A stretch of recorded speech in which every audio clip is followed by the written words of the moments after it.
MVP, I'm pushing this pipe. D12 a demon, I'm running these lights. I can't believe that she fit in them tights. Buying it once, so buying it twice. Swiping this card, don't ask for the price. Texting and red, she say I'm uptight. I got a check, but I'm earning my stripes. Cheating no pussy like that shit advice. Baby, you know I'm not good at advice. Why would I go if I don't get advice? Taking these chances, rolling the dice. Thought it from nothing, I'm hitting these heights. All because what I be spit on these bikes. Keep a few things inside of my Sprite. Better to sleep, you in my device. Thought I could trust you in my life. Can't even trust you in the night. If you talk to me, baby, you talk to me nice. You talk to me, baby, you talk to me. Talk to me, baby, you talk to me. Talk to me, baby, you talk to me nice. You talk to me, baby. You talk to me, baby. You talk to me, baby, you talk to me nice. You talk to me, baby, talk to me, baby. You talk to me, baby, you talk to me nice.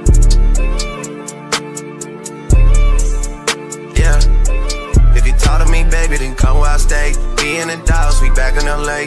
Making this money and stay out the way. Take when you text me, saying okay. Taking this shit out day by day. Don't like the Dunkin', I'm shooting a J. Backing up all the things that you say. You and your knees for me, yeah. Funny because I know you don't break. Said that you down, it's up for the bake. Said I'm on one, so you making me wait. Baby, you know that's that shit that I hate. Pull up on you, I'm in a C8. Holding my own, I'm making shit shake. Shit on my shoulders, I'm lifting this weight. I wanna come on, I grip on your cake. Loading, I'm down, I do what it takes. Bitch on that nigga, I'm not my mistakes. I'm in the cut and I'm slipping away. Niggas I know, they moving real fake. Funny how love can turn into hate. Funny how love can turn you away. Funny how love can turn you away. Funny how love can turn into hate. Funny how love.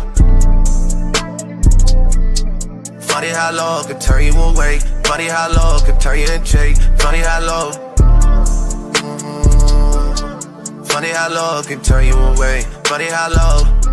They talk to me, baby, they didn't talk to me nice. You talk to me, baby. Talk to me, baby. If you talk to me, baby, then talk to me nice. Talk to me, baby, then talk to me nice. Talk to me, baby. Talk to me, baby. Get talk to me, baby, then talk to me nice. Talk to me, baby. Talk to me, baby. If you talk to me, baby, then talk to me nice. Talk to me, baby. Talk to me, baby. Get talk to me, baby, then talk to me nice. Talk to me. Talk to me.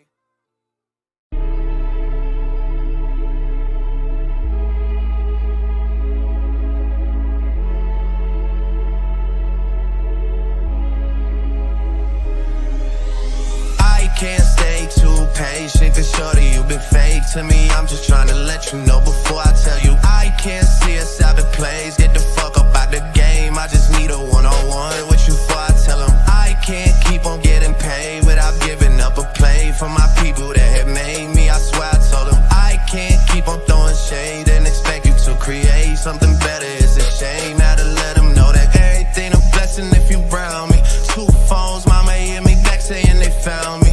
Think it's hard to understand my level of accounting. Money tucked away, put it to sleep to dream about me. Hop about the plaza bless. Business casual, cause I've been staying proper dressed. Sign the affidavit, fuck it, I don't keep the checks. Find an issue with me, searching for the reason check. You might not get it if I told you that I'm on one. Yeah, it might not be good for the long run. Find a way to make $1 till they crown me. It don't matter, it's the marathon we all run. It's been too long, I gotta let them know that I can't decide on the type of chick I want, cause I got options. And I try to let them know how I've been feeling. I said I can't stay too patient, cause shorty, you been fake to me. I'm just trying to let you know before I tell you. I can't see us out the plays. Get the fuck up out the game. I just need a one-on-one with you before I tell them. I can't keep on getting paid without giving up a play for my people that have made me. I swear I told them I can't keep on throwing shade and expect you to create something better. It's a shame now to let them know that I don't beat around the bush, I tell it straight. Ay, handle me like handling the truth. I know I'm intricate, but please, I might just need a sec. You losing every bit, you get the lessons I could teach. You made it feel like I got kids and I ain't worried about a thing for now. Unless you tryna pull up on me, then I might just get it ready. Pull the whip around cemetery, invincible till I am in the ground. See you for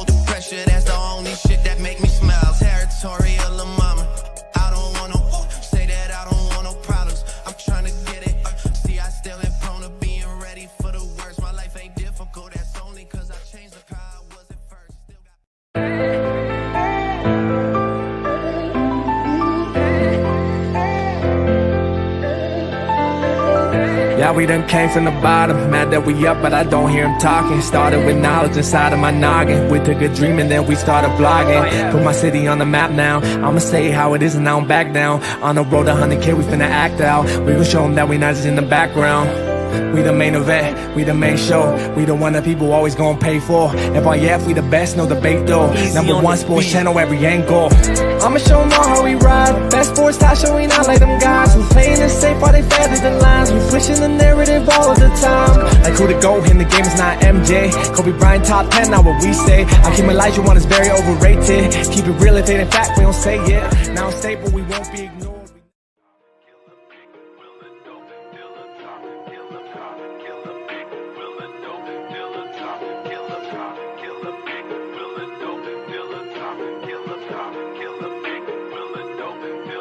It's facts over feelings, you talk about history. Boys, you Scooby-Doo talking in mysteries. You is a puppet, the ticket, that's misery. Said that you body bang, boy, know your history. It's facts over feelings, you talk about history. Boys, you Scooby-Doo talking in mysteries. You is a puppet, the ticket, that's misery. Said that you body bang, boy, know your history. All in your feelings, you gotta be kidding me. Bad for respect, but you only show jealousy. Wanted some status, but you making enemies. Talk about Bron workout like you burn calories. Calling a bait, cause he come with the cavalry. Caught another L, rated, took another casualty. Now you on the 2, talking like you had a strategy.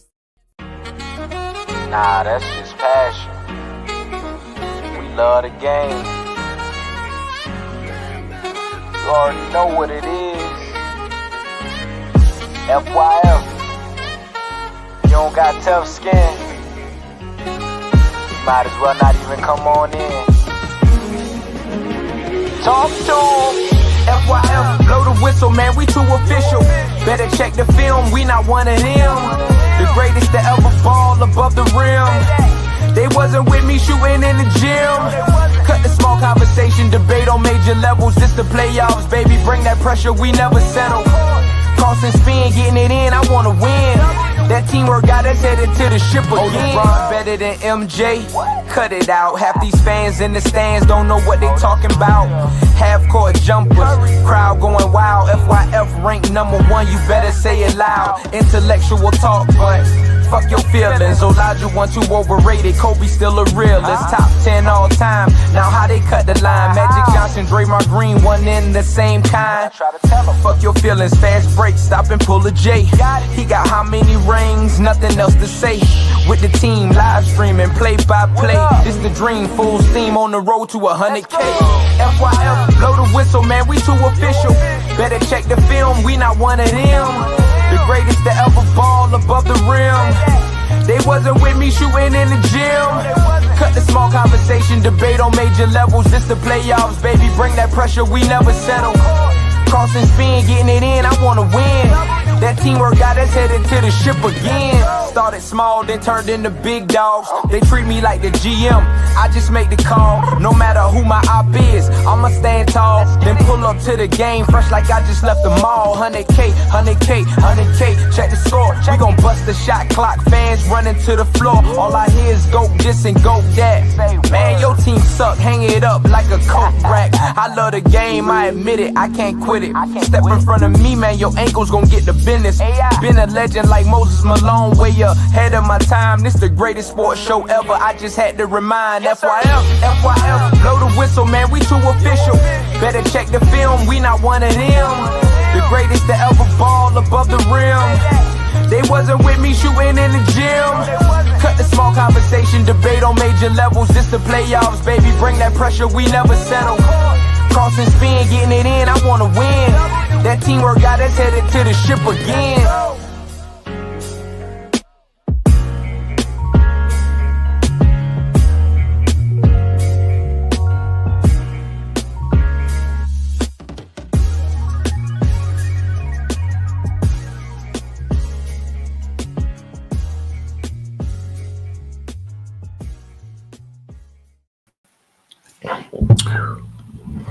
Man, it's FYF Sports, man. We back.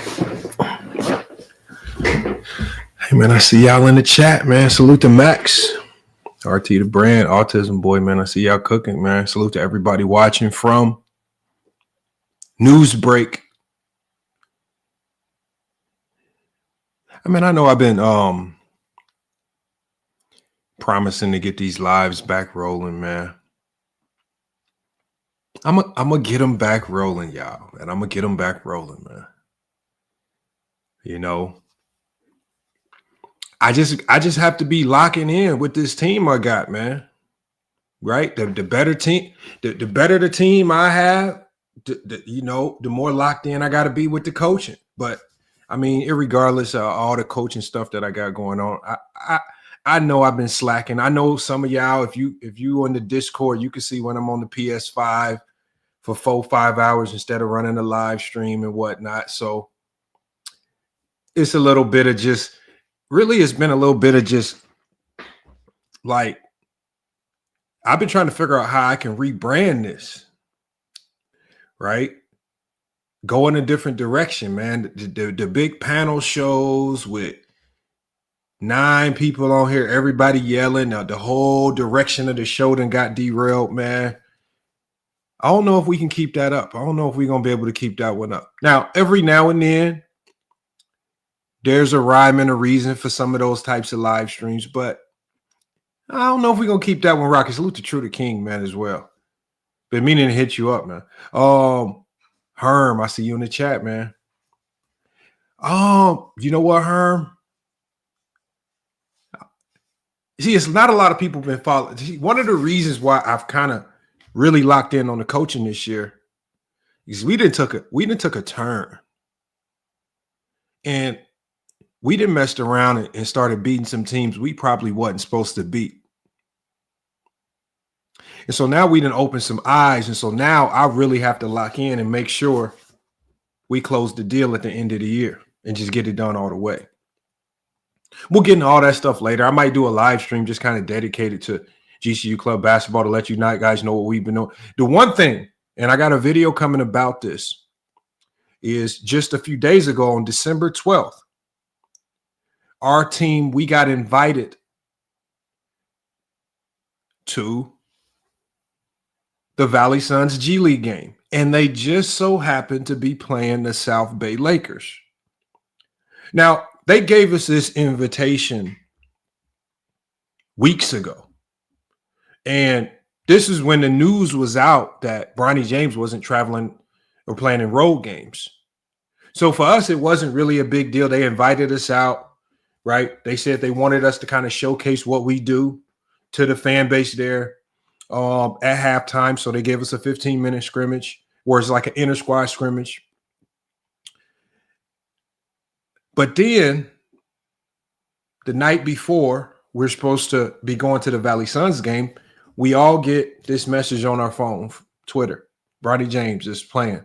He's traveling with the South Bay Lakers. He will be playing at the Valley Suns game. And I'm like, man, this is like a 2-for-1 special. Not only do we get to get on the NBA court, interact with some of these G League guys, meet a lot of these guys, including Bronny James, right? Ask them tough questions. We get to also scrimmage, showcase to a humongous crowd. But we also get to watch up close and in person, not from a TV screen, not when there's instant replay, not from these weird angles with cameras where we can see everything from this bird's eye view up here, but from the court level, what do you see? Now, this would have been, I think, maybe my 4th or 5th time seeing Bronny James in action, but this is my first time seeing Bronny James as a pro at the NBA level. And I was trying to go live. Something was funny with the signal in that arena right there. I couldn't go live. I wanted to go live to kind of show you guys what I was seeing. But the one thing that you notice, obviously you're going to be hyper-focused on certain guys. It is the G League. So there's going to be a handful of guys that stand out here and there. The Valley Suns had a few of those guys, but primarily everybody was there to see Bronny James. From the people in the stands, there were literally thousands and thousands of little kids, all of them raving and ranting about Bronny James.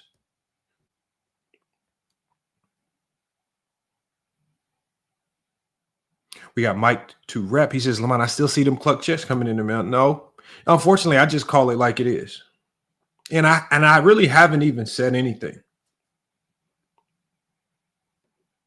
But the main thing is, the first thing that I noticed Obviously, when you're sitting courtside and you're looking at these players and athletes, the first thing that you notice about Bronny James is that he's a lot bigger and stronger than it appears to be from the TV. He is a strong guard. Not 6'4", not 6'5", doesn't have the height. When you just look at his frame and the physicality that he could potentially bring, he is a strong guard. Much more so than some of the other guards there, like the David Stocktons, right? More frail, more skinny. The one thing that stood out looking at Bronny from the other guards there is that Bronny was just, with the eye test, physically more imposing than most of the other guards there. Salute to Space Wiz. So, okay, that's just the physicality. That's just the optics. That's just what it looks like. Now, not only do we get to watch the game, I'm sitting close enough to the South Bay Laker bench to where I can hear what the coaches are saying.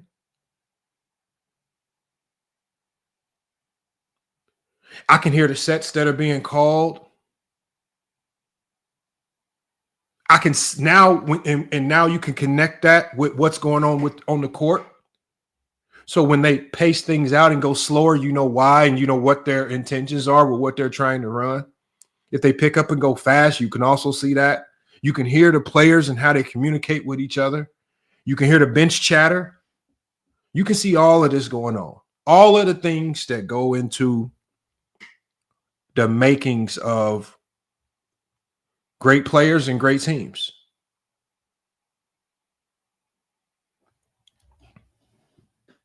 And these are all the things that I'm paying attention to. And make sure if we got mods in the chat, if anybody's spamming, feel free to just put them in timeout. We're not going to block people, but if there are anybody spamming in the chat, please just, and Rap Guy Reloaded, I'm going to go ahead and make you a mod too, because I know you always hear Rap Guy, you and Max. I'm going to make you mods right now. Let me go ahead and do that right now, because I've been slipping on my mods, man. Right. Salute to Autism Boy. Autism Boy. He's good in the chat, man, engaging, but as far as the mod and really doling out the timeouts, I don't know if Autism Boy is on his job sometimes. There you go, Max. And then where's Rap Guy Reloaded?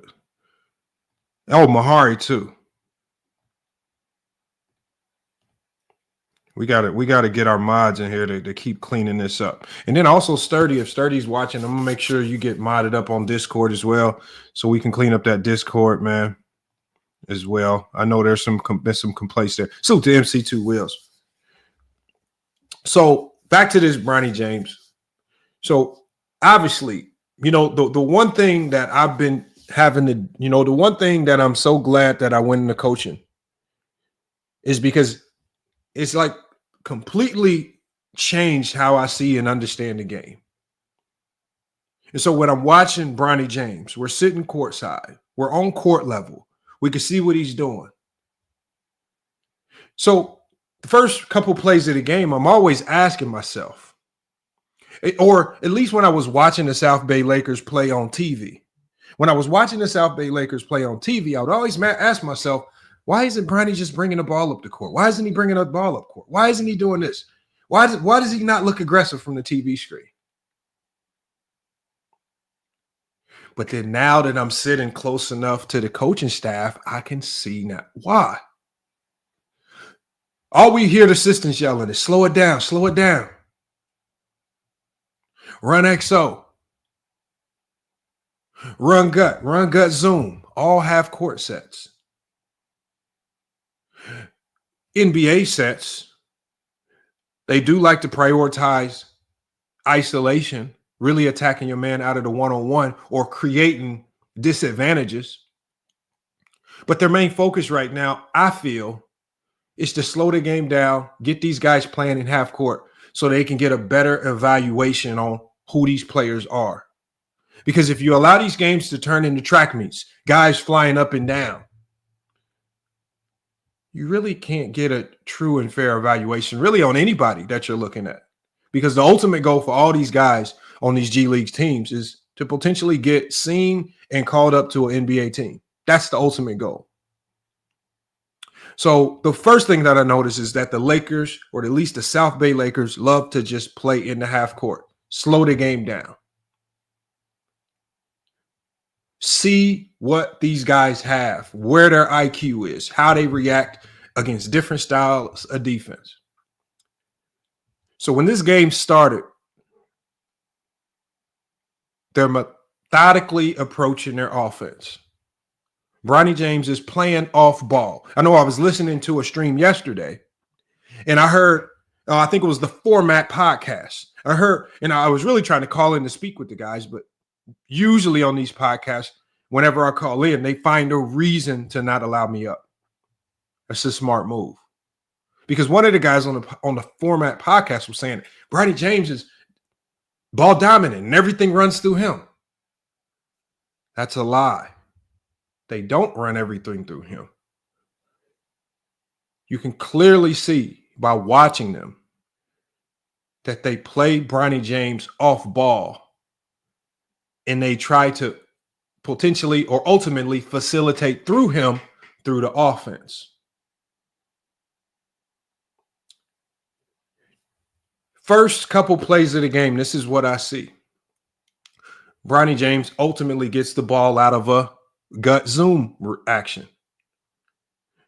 A gut zoom action is just a pin down for a guard. A guard is shooting off that pin down, getting a DHO from one of the bigs. And once you get the ball, all you're doing is reacting to how the defender reacts. If they chase over, you attack downhill. If they go under, you look to shoot the three. In this particular case, the Valley Suns had scouted Bronny James out very well. They scouted Bronny James out, and Jared Thomas, yes, I'll make you a mind, I got you. Bronny James at this point in time had not made any threes in any of the games that he played in. So you could clearly see at the beginning of this game, it was the Valley Suns were going under everything. I think Bronny James was aware of this. And he was making the correct reads. He starts the game off knocking down 2 threes in a row. Just making the simple read. Not overthinking it. Not doing too much. Driving when he doesn't need to drive. Just the very simple read. Starts the game out. Knocks down 2 threes in a row. And so I'm thinking to myself, especially as a shooter myself when I play, when you knock down those first couple shots of the game, it generally doesn't bode well for the defense. And I remember Hoop Jargon, I got on IG Live and I saw Hoop Jargon and a couple of the guys who had popped up on my IG Live. And I said before the game even had ended, I think this might have been in the first quarter. I said on the IG Live, I told Hoop Jargon, I said, I think Bronny's going to have a big game. Because from what I'm seeing, it's a lot different than looking at it on the TV screen. So he makes those 2 really good reads. Lakers get out to a big lead.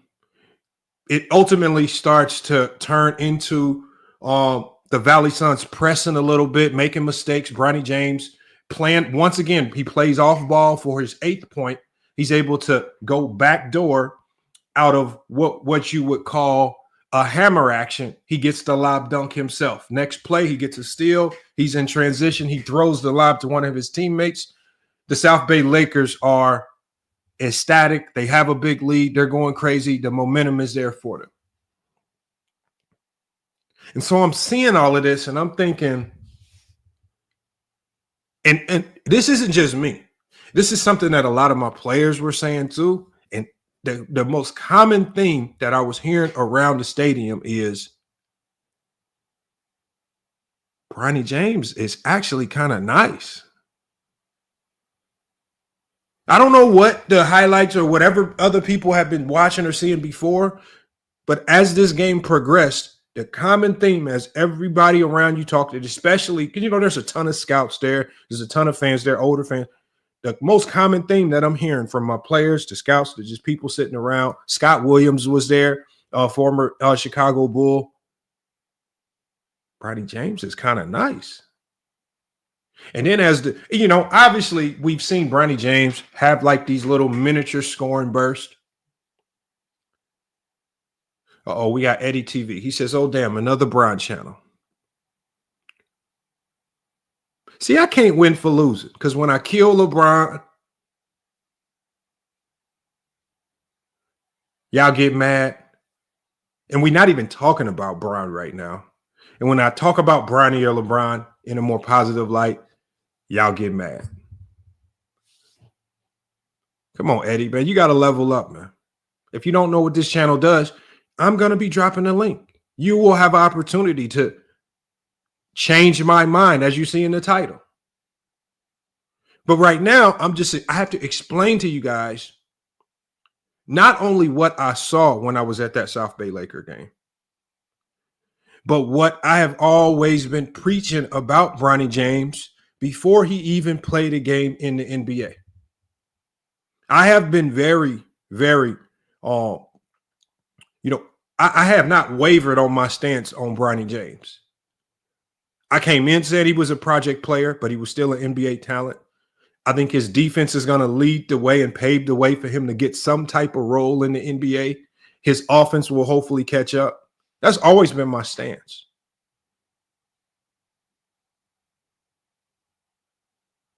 I'm not one of these odd casuals that watch a summer league game and then use a summer league game to make a complete conclusion on who Bronny James is as a player. Because there are, like I've always said, there are a ton of pretenders in the basketball community that instead of actually doing their due diligence on Bronny James, they've come to conclusions based on basketball games that you should not even be scouting or evaluating players in, like Summer League or even preseason.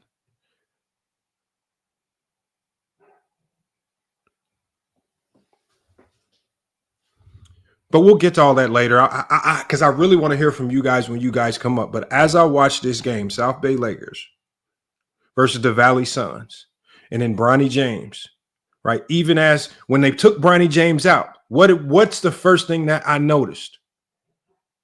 They lost momentum. They lost that perimeter defender. They lost their offensive rhythm. They lost that calmness on the offensive end to where instead of rushing shots, really just running the offense, making sure the best shot is taken. When Bronny James is out that game, now they go back to the bad habits.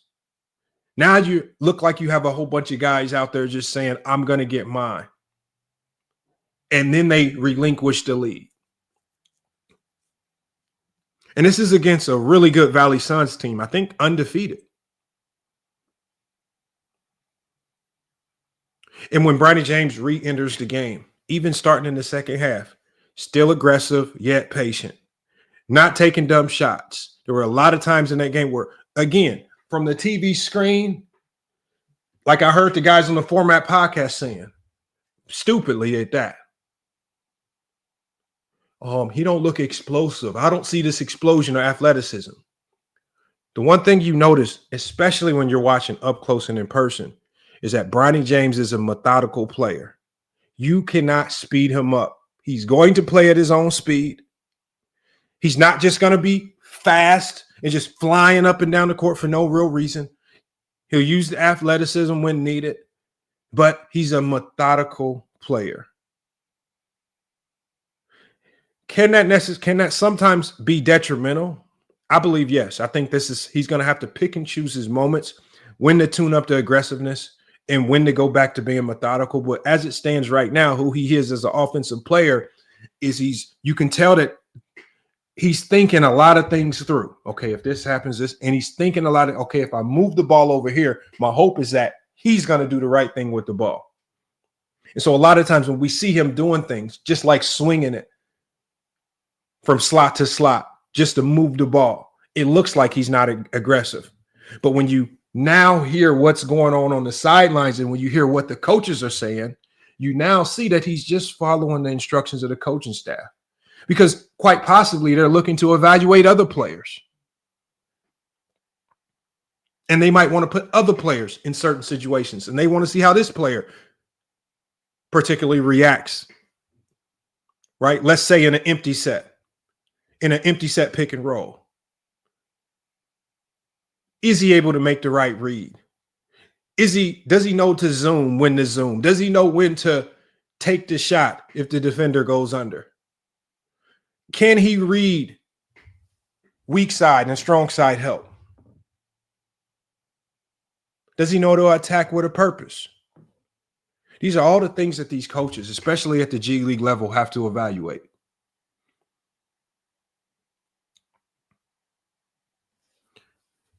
But even still, with all of that going on, with Bronny James playing methodical, the way the Valley Suns were defending them, it called for Bronny James to attack, be aggressive, look for his shot. And that's exactly what we saw.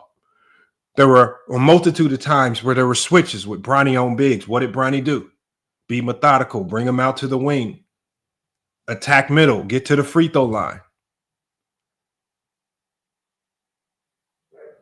Late in the shot clock, not making reckless passes just to pass the ball, to give another player a time bomb, keeping the ball, dropping the others into a 1-4 flat, taking his man ISO from the top of the key.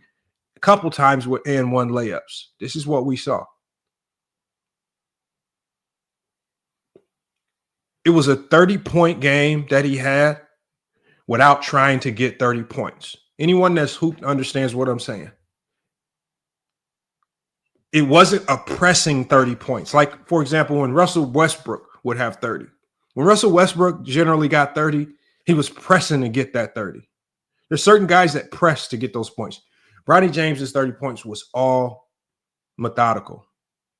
Through the offense, playing off ball. He does not play on ball. Defending at a high level. The communication on defense, you got to give him an A+. Because if I can hear you talking on defense, if I can hear you calling out sets, calling out certain things from courtside, then I know the team can hear you on the court. A+ on the defensive end. I mean, he had a really, really tough assignment that evening. And he still found a way to win his matchup. The 30 points, you guys, means absolutely nothing. That's the beauty of what Bronny James brings to this game. And I'm so glad that Bronny James was drafted at the 55th pick. You know why I'm glad he was drafted in the second round at the 55th pick? Because as soon as he got drafted, it called all the pretend basketball minds to task.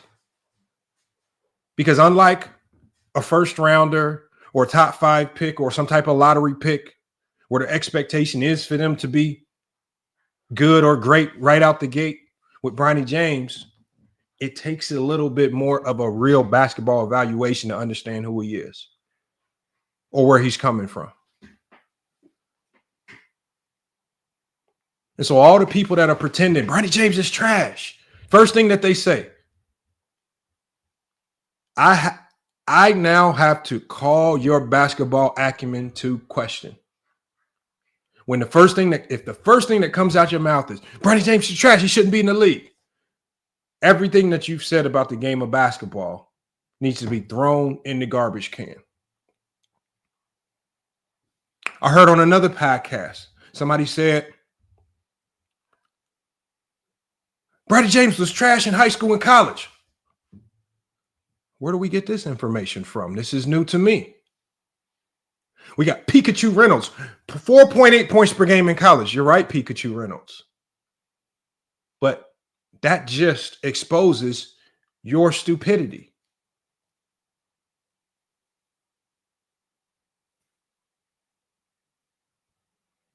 Bronny James, especially coming out of high school, was never looked at as an elite scorer. He was not a McDonald's All-American because of his scoring. He wasn't a top 20 high school prospect. And I'm talking about a top 20 high school prospect on 3 different ranking sites. He wasn't a top 20 prospect coming out of high school because of his scoring. It's just funny. Like when I was listening to the Format podcast, when I listen to almost anybody talk about Bronny James, even Pikachu in the chat, the only thing you talk about is his scoring. He's not. If you look at any scouting report, look, I got 3 scouting reports right here. Almost here's one scouting report from June of 2023. It says, however,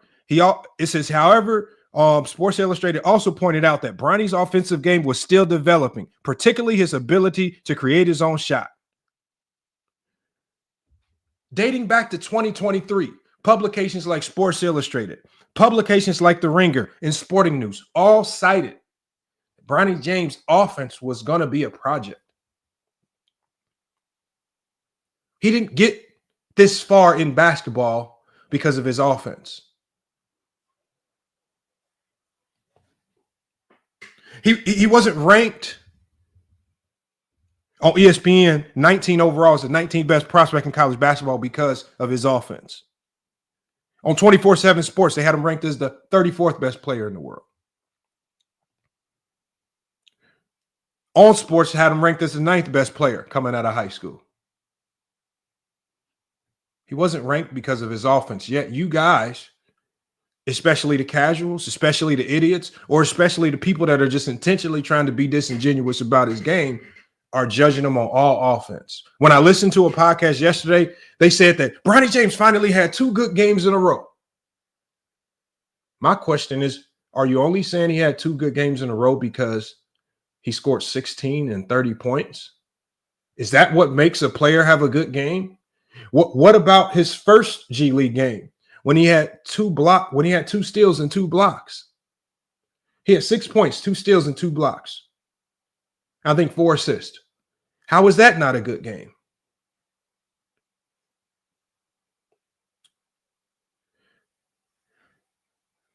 Casuals' minds are trained to believe that NBA players are only good or bad if they're scoring the basketball. G-Sock says, so you're saying a guy who's supposed to be a 3-and-D guy and a point guard, he's not supposed to be a point guard, right? Can't shoot threes, defend, or run the point. Well, he can shoot threes, G-Sock. G-Sock, he can defend because he's the best perimeter defender on the South Bay Lakers. And he can run the point, but just not in the traditional sense of running point, because when you guys think point guard, you guys are thinking Chris Paul. You guys are thinking Rajon Rondo. You guys are thinking LeBron James. You guys are thinking John Stockton and Magic Johnson. It's a different style of basketball. When I say that Bronny James was being utilized off the ball, it wasn't because the Lakers were trying to not allow him to play the point. They're playing him off ball because this is how you help develop and mold his offensive game. He's in the G-League to work on his weaknesses. His weaknesses are consistent shooting, creating his own shot. Why would you put him at the point if you want him to work on his catch and shoot, his ability to create?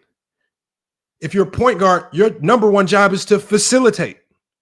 You sacrifice your scoring and a lot of those other things. Because generally, what have we seen? Teams where their point guard is the best scorer generally struggle to win a lot of games. And there's only really been a few exceptions in NBA history. One is LeBron James. But outside of that, even Steph Curry had to step away from being the true point guard to be off ball. Does it mean that Steph can't run the point? No.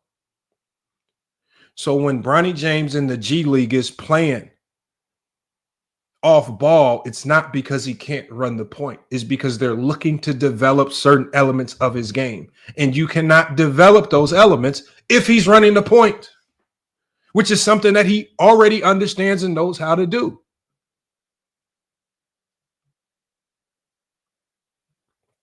Eddie TV says, it pisses me off when a grown man uses hater.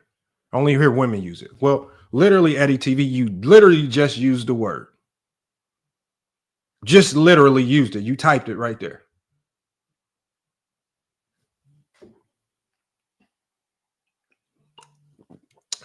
Blaze RPT says, Bronny can't score 30 in the NBA. Come on now. Exactly. But Blaze RPT. What team is going to bring Bronny James in on an NBA roster and say, we need you to score 30? Give me one bench player in the NBA, and we're talking about from spots 8 down, where the coach says we need you to score 30. It doesn't exist. Bronny James is a role player. Right now, he's learning and trying to get a grasp on how to play his role in the NBA. You know, if he's lucky, if he maxes out all of his potential, he's maybe a Marcus Smart type of player. But at his size and where his game is, I don't see it getting much higher than that. He's never going to be a guy that needs to score 30. And the fact that you sit here and put the onus on him that he can't score 30 in an NBA game and that's why he shouldn't be on the NBA roster is stupid. I think the problem in today's league and the problem in the past with the G League and one of the biggest turnoffs to the G League has been that everybody in the G League is literally running around trying to score 30. I can literally name you guys the G League's leading scorers for like the last 15 years. And almost none of those guys are in the NBA. We can literally run through last year's top 10 scores in the G League. And I would almost bet almost all of those guys, if not all of them, are not in the NBA. You have to learn how to play a role. I'm not stupid like a lot of you guys. I'm not stupid like a lot of you guys and think that Bronny James is supposed to step into the NBA and just start dropping 30. That responsibility is only allotted to the few. The stars. Or the guys that league determines have star potential.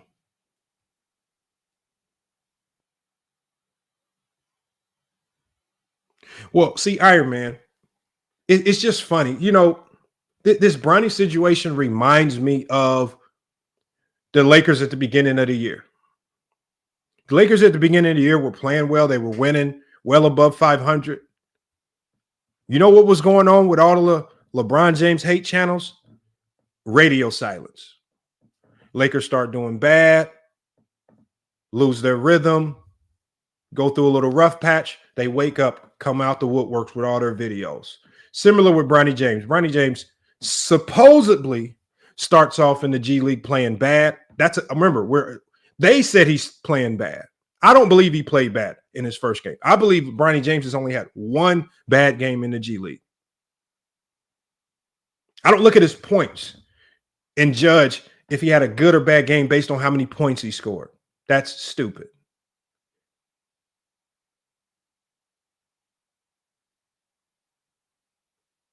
But what we have seen is Bronny James scores 16, 30, and then another 16. And now Kwame Brown has to go find a hole. Kwame Brown has to now Kwame Brown back on talking about Gilbert Arenas. Kwame Brown spent a whole week running it up on Bronny James. Bronny James drops 30. We don't hear a nothing. Carcino, he done ran and dug up a whole bunch of old Jay-Z mashups that he could find. He back to talking about rap or rap issues. But what do we know is going to happen? As soon as Bronny James has that game where he has 6 points, 2 blocks, 1 steal. Oh, Bronny James is trash. He back out. That's what they're going to do. They're stupid, man. So, today's show is really dedicated to the people that feel that Bronny James is trash. No, Grape T, I always call people out by name. And one of the main reasons why I call people out by name, Grape T News, is because when I go over to your podcast and you don't want to engage in a conversation with me, that just makes you a complete clown. And then this is why I say I love that I got into coaching, because now when I can easily see when people are completely bullshitting. Remember how I talked about what's the lady sports tee? She's a bullshitter. She's a bullshit artist. She pretends like she knows the game of basketball. So much so, she literally told me that she thinks Bryce James is better than Bronny James. Bryce James. I said, have you watched the man play? I said, I was just watching this man play at Section 7. He's like the 10th man coming off the bench as a senior. What are you watching? Oh, he shoots the 3-ball better. What are you watching? Just because he gets in the game when his team is already up 45 points and he chucks up a few threes that end up on House of Highlights, and that's what you see?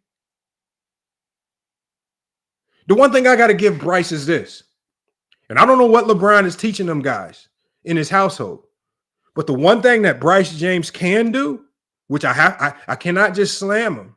He can't really dribble. He's not a great shooter, but he's athletic, and he is like a stone wall on defense. And I believe under the right tutelage, if he goes to the right school, and again, just like Bronny, I think Bryce, his game is more suited to the Big Ten. Slower paced on offense, defense and grinding. And they do a really good job of making those types of players shine. Go to the Big Ten. I don't care what school in the Big Ten. I'm talking about a traditional Big Ten school, Ohio State, a Purdue, a Wisconsin, a Iowa. Get to the Big Ten. That would be my recommendation. Do not chase the Arizonas or any of the West Coast schools. It's just not going to suit his play style.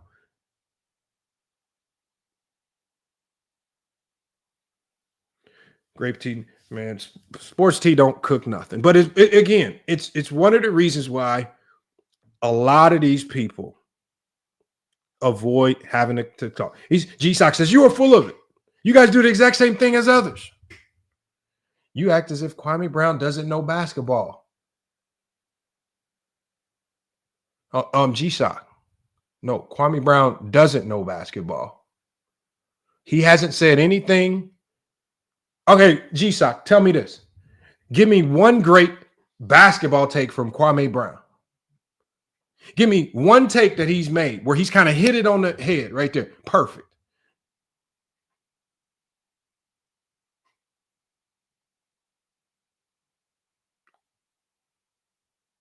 But G-Sock, when I drop the link, you're one of those people I expect to come up here and you got to stand on these things. Tell me why you think Bronny James is sad.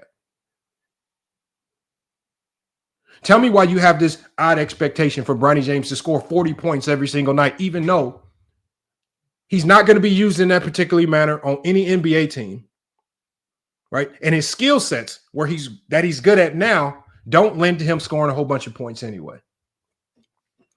When I drop the link, be ready to explain those things.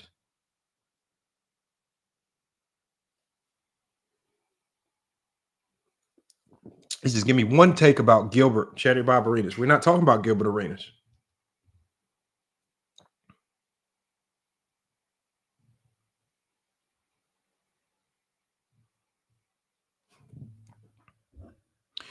I just believe that there's too many fakers out here. And that's why I say I love that Bronny James got drafted at the 55th pick. Because Bronny James getting drafted at the 55th pick, all it did was expose the idiots and clowns in the basketball community on YouTube. How did this systematically expose them? One, it exposed them because Bronny got drafted at the 55th pick. Now they have to pretend to care about a 55th pick. Now they have to pretend that Bronny getting drafted at 55 really took a spot away from someone else, even though no legitimate player wants to get drafted at the 55th pick. Most players who have any type of talent whatsoever, who are still available in the second round, are calling teams saying, don't draft me. Me and my agent are looking for a two-way situation or a G-League deal or a summer league contract somewhere else. Don't draft me. I don't want to get stuck somewhere where I don't fit. So now people are just being disingenuous. Oh, Bronny took a spot from somebody. And then when you ask him, well, who did he take a spot from? Well, I don't know that guy from here or that guy from there. No, he didn't take no spot from nobody because nobody wants to get drafted at the end of the second round. There is no bump. You get nothing for getting drafted at the bottom of the second round. You don't get any guarantees. All you get is a free plane ticket to that team's facilities and then a free ticket to summer league. You get no money. You might get a little bit of per diem, and then you're probably headed home after that. You get nothing. Well, I like that you brought up Carson Edwards because Carson Edwards was, in a sense, and I'm not trying to say it was exactly like Bronny James, but in a sense, Carson Edwards was very similar to Bronny James. And this is very close to home for me because I know Carson Edwards, I know Matt Painter and that staff. I know what the conversations were behind the scenes. And it's another element to the people that claim that Bronny James shouldn't have been drafted or Bronny James should have stayed in college another year. I'm going to give y'all a news flash. I'm going to give y'all a tidbit of information. Staying in college an extra year to develop has never helped any player's draft stock ever in NBA history, especially a player that came in with some type of notoriety. Now, if we're talking about a guy that was completely so this is how basketball at the high school and collegiate level works. Most guys who go under the radar in college and come in as 2 or 3-star recruits are already really, really, really good players. You generally get classified as a 1, 2, or 3-star recruit because you did not participate in what we call the shoe circuits. You didn't participate in the EYBLs. You didn't participate in the circuits necessary as a high school player over the summer to get ranked a 3, 4, or 5-star. For example, Dalton Knecht. Dalton Knecht did not play on the EYBL circuits. He played on a standard local AAU circuit. So because Dalton Knecht played not on the shoe circuits, and when I say shoe circuit, I'm talking about the big name tournaments that are sponsored by Nike, Adidas, Under Armour. Because he did not participate in those, what happened with a guy like Dalton Knecht? He falls under the radar. He has to grind his way up. Now he's grinded his way up. And you got to mind you this, every step of the way on every team that he was on, he was unequivocally the best player. It wasn't about getting better. He was just that dude already. He just never got the 4 or 5-star attachment to his name. So he never went to the high major right out the gate. So he had to ultimately grind his way up. And everywhere he went, he dominated until he got to the high major, which is Tennessee. He dominated at Tennessee and got to the NBA. That was already in him. The same with Carson Edwards. Let's talk about Carson Edwards. Carson Edwards was a dog coming out of Texas. But why was Carson Edwards a 2-star recruit coming out of Texas? Because Carson Edwards, as opposed to spending his summers traveling the shoe circuits to get his ranking up, he split sports and played football and basketball. And over the summers, he was going to football camps. So instead of going into these shoe circuits that would have elevated his ranking, he went to football camps over the summer. So then he goes under recruited. He wasn't even Purdue's first choice at point guard. The point guard that Purdue was going after ended up decommitting, going to Florida State. And then they called Carson up, said, okay, you are our second option. We'll bring you along. He was this close to not even going to Purdue. But as soon as Carson Edwards stepped on Purdue's campus, you know what everybody said? He didn't need to develop. Everybody said, that's an NBA guy. So the only people that have to spend 3 and 4 years in college are generally just the people who go under recruited and have to grind their way up to a high major where they actually get the notoriety that they deserve. So when we talk about Bronny James and even Carson Edwards, when Carson Edwards was a junior after that stellar run in the NCAA tournament, Matt Painter went and looked at his draft stock. Matt Painter said, it's looking like you can go in the low first or high second round. I think your time is up here at Purdue University. Carson Edwards said, no, coach, I want to come back for another year. I want to get better. You know what Matt Painter told him? No, I'm not going to allow you to come back. You'll leave too much money on the table. And even if you have a stellar year next year, the only thing that can happen is just your stock falls. You get one opportunity to capitalize on your draft stock when you go into the NBA. And if you wait, for example, like Josh McRoberts of Duke University, who had a stellar rookie year, even better second year, but what happened? His draft stock plummeted. Tyler Hansborough, draft stock plummeted by staying. Your draft stock generally will plummet the longer you stay in college. And so no matter what we think of any particular player, if there's just one team that says, we want to draft you, it's time for you to hang them up in college and go to the NBA. There's no sticking around. You don't choose when to go to the NBA and when not to go to the NBA. You get one opportunity to go. And you always need to go when your draft stock is the highest. Because if you don't, you're just leaving far too much on the table. Any good coach in college basketball is going to tell his player this. There's no coach in America that's going to tell his player when he could potentially get drafted in the first round. There's no coach that's going to say, no, I think you need to come back and play another year. Or if he's not going to tell a player who could potentially go in the second round, possibly maxed out all the talent he might have, no, don't go into the draft. The longer you stay in college, the worse your stock falls. Youth is king in the NBA. I mean, y'all don't have to accept it. These are just facts. These are things that I've learned just sitting back watching the landscape of college basketball. Looking at how certain coaches handle certain players. Darius Warren, yes, Peyton Watson out of UCLA. I think Peyton Watson might have averaged less than Bronny. But Darius Warren, you know what happened with Peyton Watson? There was one team that said, we want to take a chance on you. The Denver Nuggets.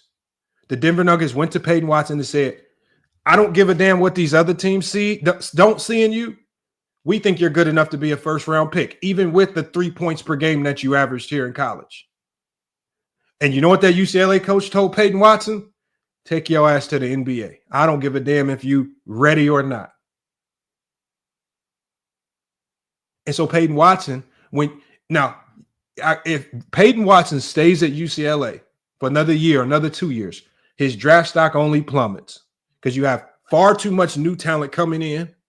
And the only thing that scouts like to do, scouts love looking at the new fish coming in the door.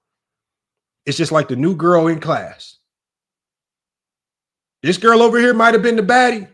New girl come in. Oh, no. We ain't paying you no mind. That's what we looking at right now. It's the same way with basketball. When the new fish start walking through the door, that's what we focused on now. So when your number is called, and so for Bronny James, there was one team that he knew that was willing to draft him in the second round. You have to go. You have to go. Whether we like it or not, whether we think he's ready or not, these players don't choose when to go to the NBA. The NBA chooses when you go to the NBA, whether you're ready or not. And guys that stay longer than they should plummet and decimate their own draft stock. It has never boded well for anybody. Another good example is Michael Redd. Everybody knows Michael Redd from Ohio State. Hell of a player. Hell of a shooter. What's the biggest mistake Michael Redd ever made? He stayed in college too long, and he should have left when his draft stock was at its highest. It's just an unfortunate. Look, this is what people try to get around, and I even said this in the comments on the podcast I was on yesterday. The unfortunate reality is that the NBA is still a business. No matter how you guys like to skate around it and dance around the business side of it, it's still a business. That you have to accept that.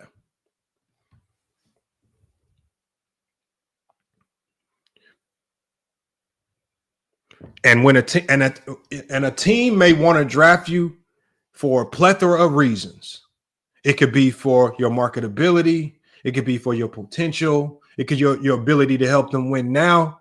But if a team wants to draft you, you drop everything and you go get drafted, whether you're ready or not. Because in reality, 99% of the players that step into the NBA aren't ready for the NBA. There's an adjustment period that needs to happen. So nobody's really ready. When guys go to the NBA or the NFL, they're not ready. They all talk about how much faster the game is and how they're still adjusting. I mean, look at Zachary Richer for the Atlanta Hawks. What's the first thing they said? He says, I feel like I'm an average player over here. He says, I feel average. He says, everybody is just as athletic, if not more, bigger, faster, stronger. He says, when I was in France, I was a god. I come over here, I'm just like Joe Smo.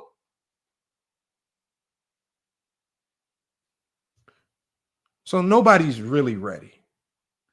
And because of that, this is why we've generally given young players and rookies passes and exceptions for failure until we get to Bronny James.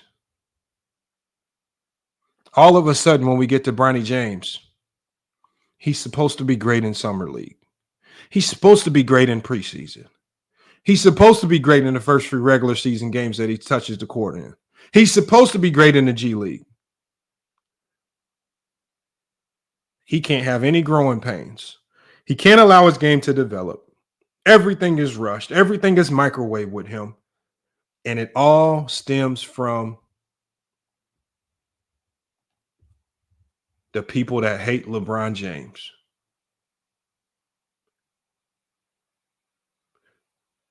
That's all it stems from. The people that hate LeBron James are so desperate to attach something else that they can call a failure to him that they are willing to microwave Bronny James's whole career into a bubble just to say that he's trash. And then, because the one thing that they all do is they all attach it back to LeBron James. How do we know this? Because every time they talk, well, LeBron said he was better than 50% of the league. Or LeBron said he could step onto the court and be better than some of these guys. Bron should have said that. They connect everything back to LeBron James. That's how we know.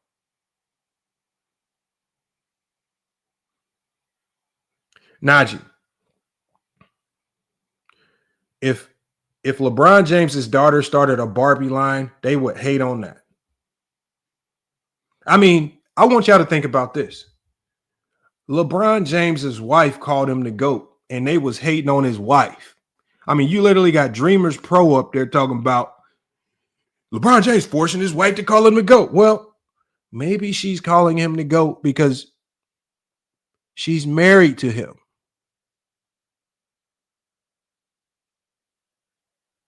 Y'all see how stupid some of these people are, man?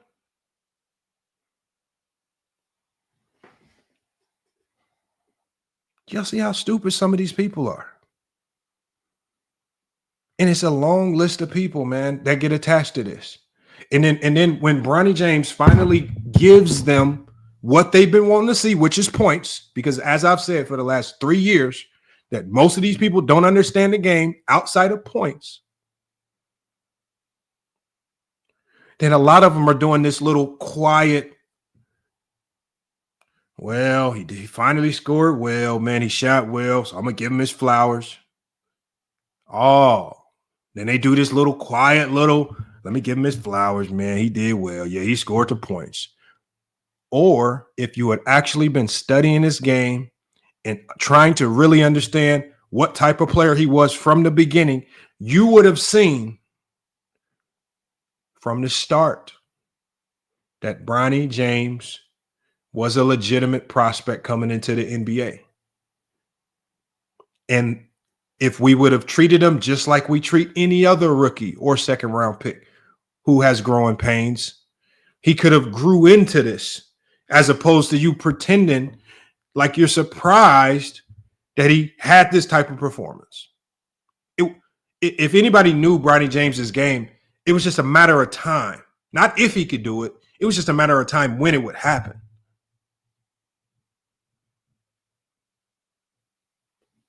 All right, y'all. I'm going to get this link ready. I'm going to drop the link. Let's bring people up. Oh, Jared, let me make you a mod real quick before I start, y'all. We're going to be having a lot more mods in here, y'all, because a lot of y'all are OGs of the channel. Y'all deserve them mods, and we need a lot of people in here to kind of filter out the nonsense. Like I said, 2025, man, we got to get the stupidity up out of FYF sports, man. It's a lot of stupid people. It's a lot of stupid people. And we dropping all names on all stupidity. And that's why I say, if you believe that, if you are one of those stupid people and you believe that you're right, I'm dropping the link. Because there's only one or two things that's going to happen. Well, there's really only one thing that's going to happen. I'm going to make you look stupid. And I say that with a promise. So, Jared, I gave you a wrench, Jared. Salute to Jared. We got Iron Man in here. Iron Man's he's been solid, man. Let's go ahead and wrench up Iron Man right there. And Tackable Pine, he's one of the OGs of the channel, man. He's been here since day one. You know I got to give him his wrench, man. Who else we got? Act Accordingly is an OG. Let's mod him up as well. And there we go right there. All right, now if I see any other familiar names or faces in there, I'm going to make sure we get y'all modded up as well, especially the OGs of the channel. The people that been here from day one. Hold on, my bad. Let me get Najee in there. Najee, the chosen one. Because you know what? The one thing I gave Najee, the chosen one, we got Dexterius Crockett. He's one of the OGs as well. Let's mod him up. Salute to Dex. And Najee, the chosen one. Make sure you type something in the chat so I can see your name. Because he's always, the one thing I can give Najee credit for is he always helps with engagement, man. He's always commenting on the videos when the live ends, community posts, engaging in conversations, man. Salute to Najee, the chosen one, man. Always, showing up for FYF sports, man. All right, let's get this link ready, man. We want to get everybody up here. We're probably going to be bringing people up 1, 2 at a time. And we just got to start with the premise on Bronny James, man. My My premise on Bronny James is Bronny James was always NBA ready. You got to change my mind. Tell me why I was wrong. I've always said that from the beginning. He's always been NBA ready. Anybody that says otherwise is a complete liar. Fraud, lying about watching them in high school, lying about watching them in college. I promise you that. Frauds and liars. Anybody that makes these claims about Bronny James are just liars.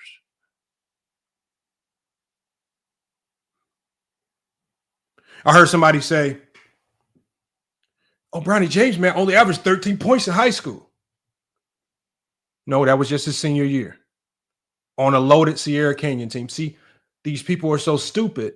They don't know the difference between playing on a national prep team and playing on a local high school team where you're just playing locally. Because when you play on a national prep team, more talent around you, everybody's numbers suffer. It's not held against any particular player to any degree. Most of them are all going to go really high. They're all going to get high major offers. They're not looked at for their statistical outputs because coaches watch them and understand, oh, this is a loaded team. One person can't drop 30 a game. But when you look at, so for example, somebody like Gilbert Arenas' son, well, he's going to just a public school. He's not on the national prep circuit. So he's on a team not loaded with star-studded talent. So he's got to do things different. He's getting quadruple, triple team. He got to try to barbecue and drop 40 every single night. I mean, you got a couple walking garbage cans around you. You got to go crazy. Different paths. Same with when I played against Mike Conley and Greg Oden. They didn't go to national preps in Indiana like La Lumiere. They just went to public schools right there in Indianapolis. I mean, I'm talking about Mike Conley Jr. is having God mode numbers. I've never seen somebody average 18 assists per game. Greg Oden averaging like 12 blocks per game. Your numbers get godly when you play at the public schools, when you are this elite talent. But when you go to these national preps and your team is loaded up with stars, it's a little different. So when people look at Bronny's numbers, why does he average 13 a game? He was on one of the premier national prep teams in the country who literally play one of the hardest schedules in high school basketball. And he still managed to lead his team in scoring, rebounds, and assists as a senior on a national prep team that plays one of the toughest, and they maintain a top 100 ranking all year, even after losing a lot of the senior talent that they had. But see, when you talk to these idiots that don't understand the game at the high school or collegiate level, they don't know this. They just going to look at his stat line. Oh, he only averaged 13 points a game. He couldn't have been that good. Because they're stupid.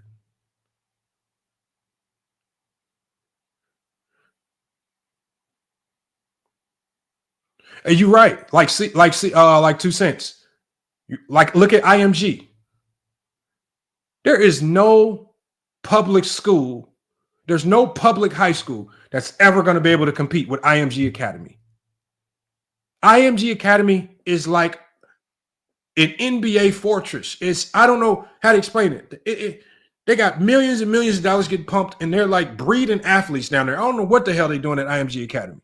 But if IMG Academy goes and plays a public school, they're going to beat the living daylights out of them. For example, you got AZ Compass out here in Arizona. AZ Compass, a national prep team, loaded up with 5-star recruits. Every time I see the scores, they done beat somebody 95-30, 115-12. They loaded.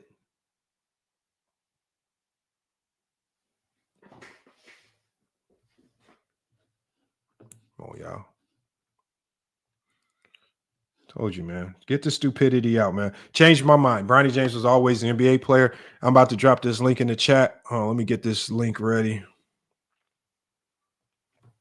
And then we're going to get y'all, a few of y'all up here.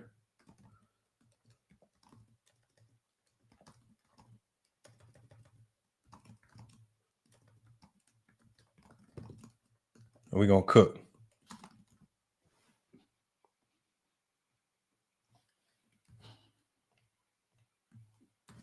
Link is in the chat, man. Let's get y'all up here. Salute to everybody that's pulled up today here to FYF Sports, man.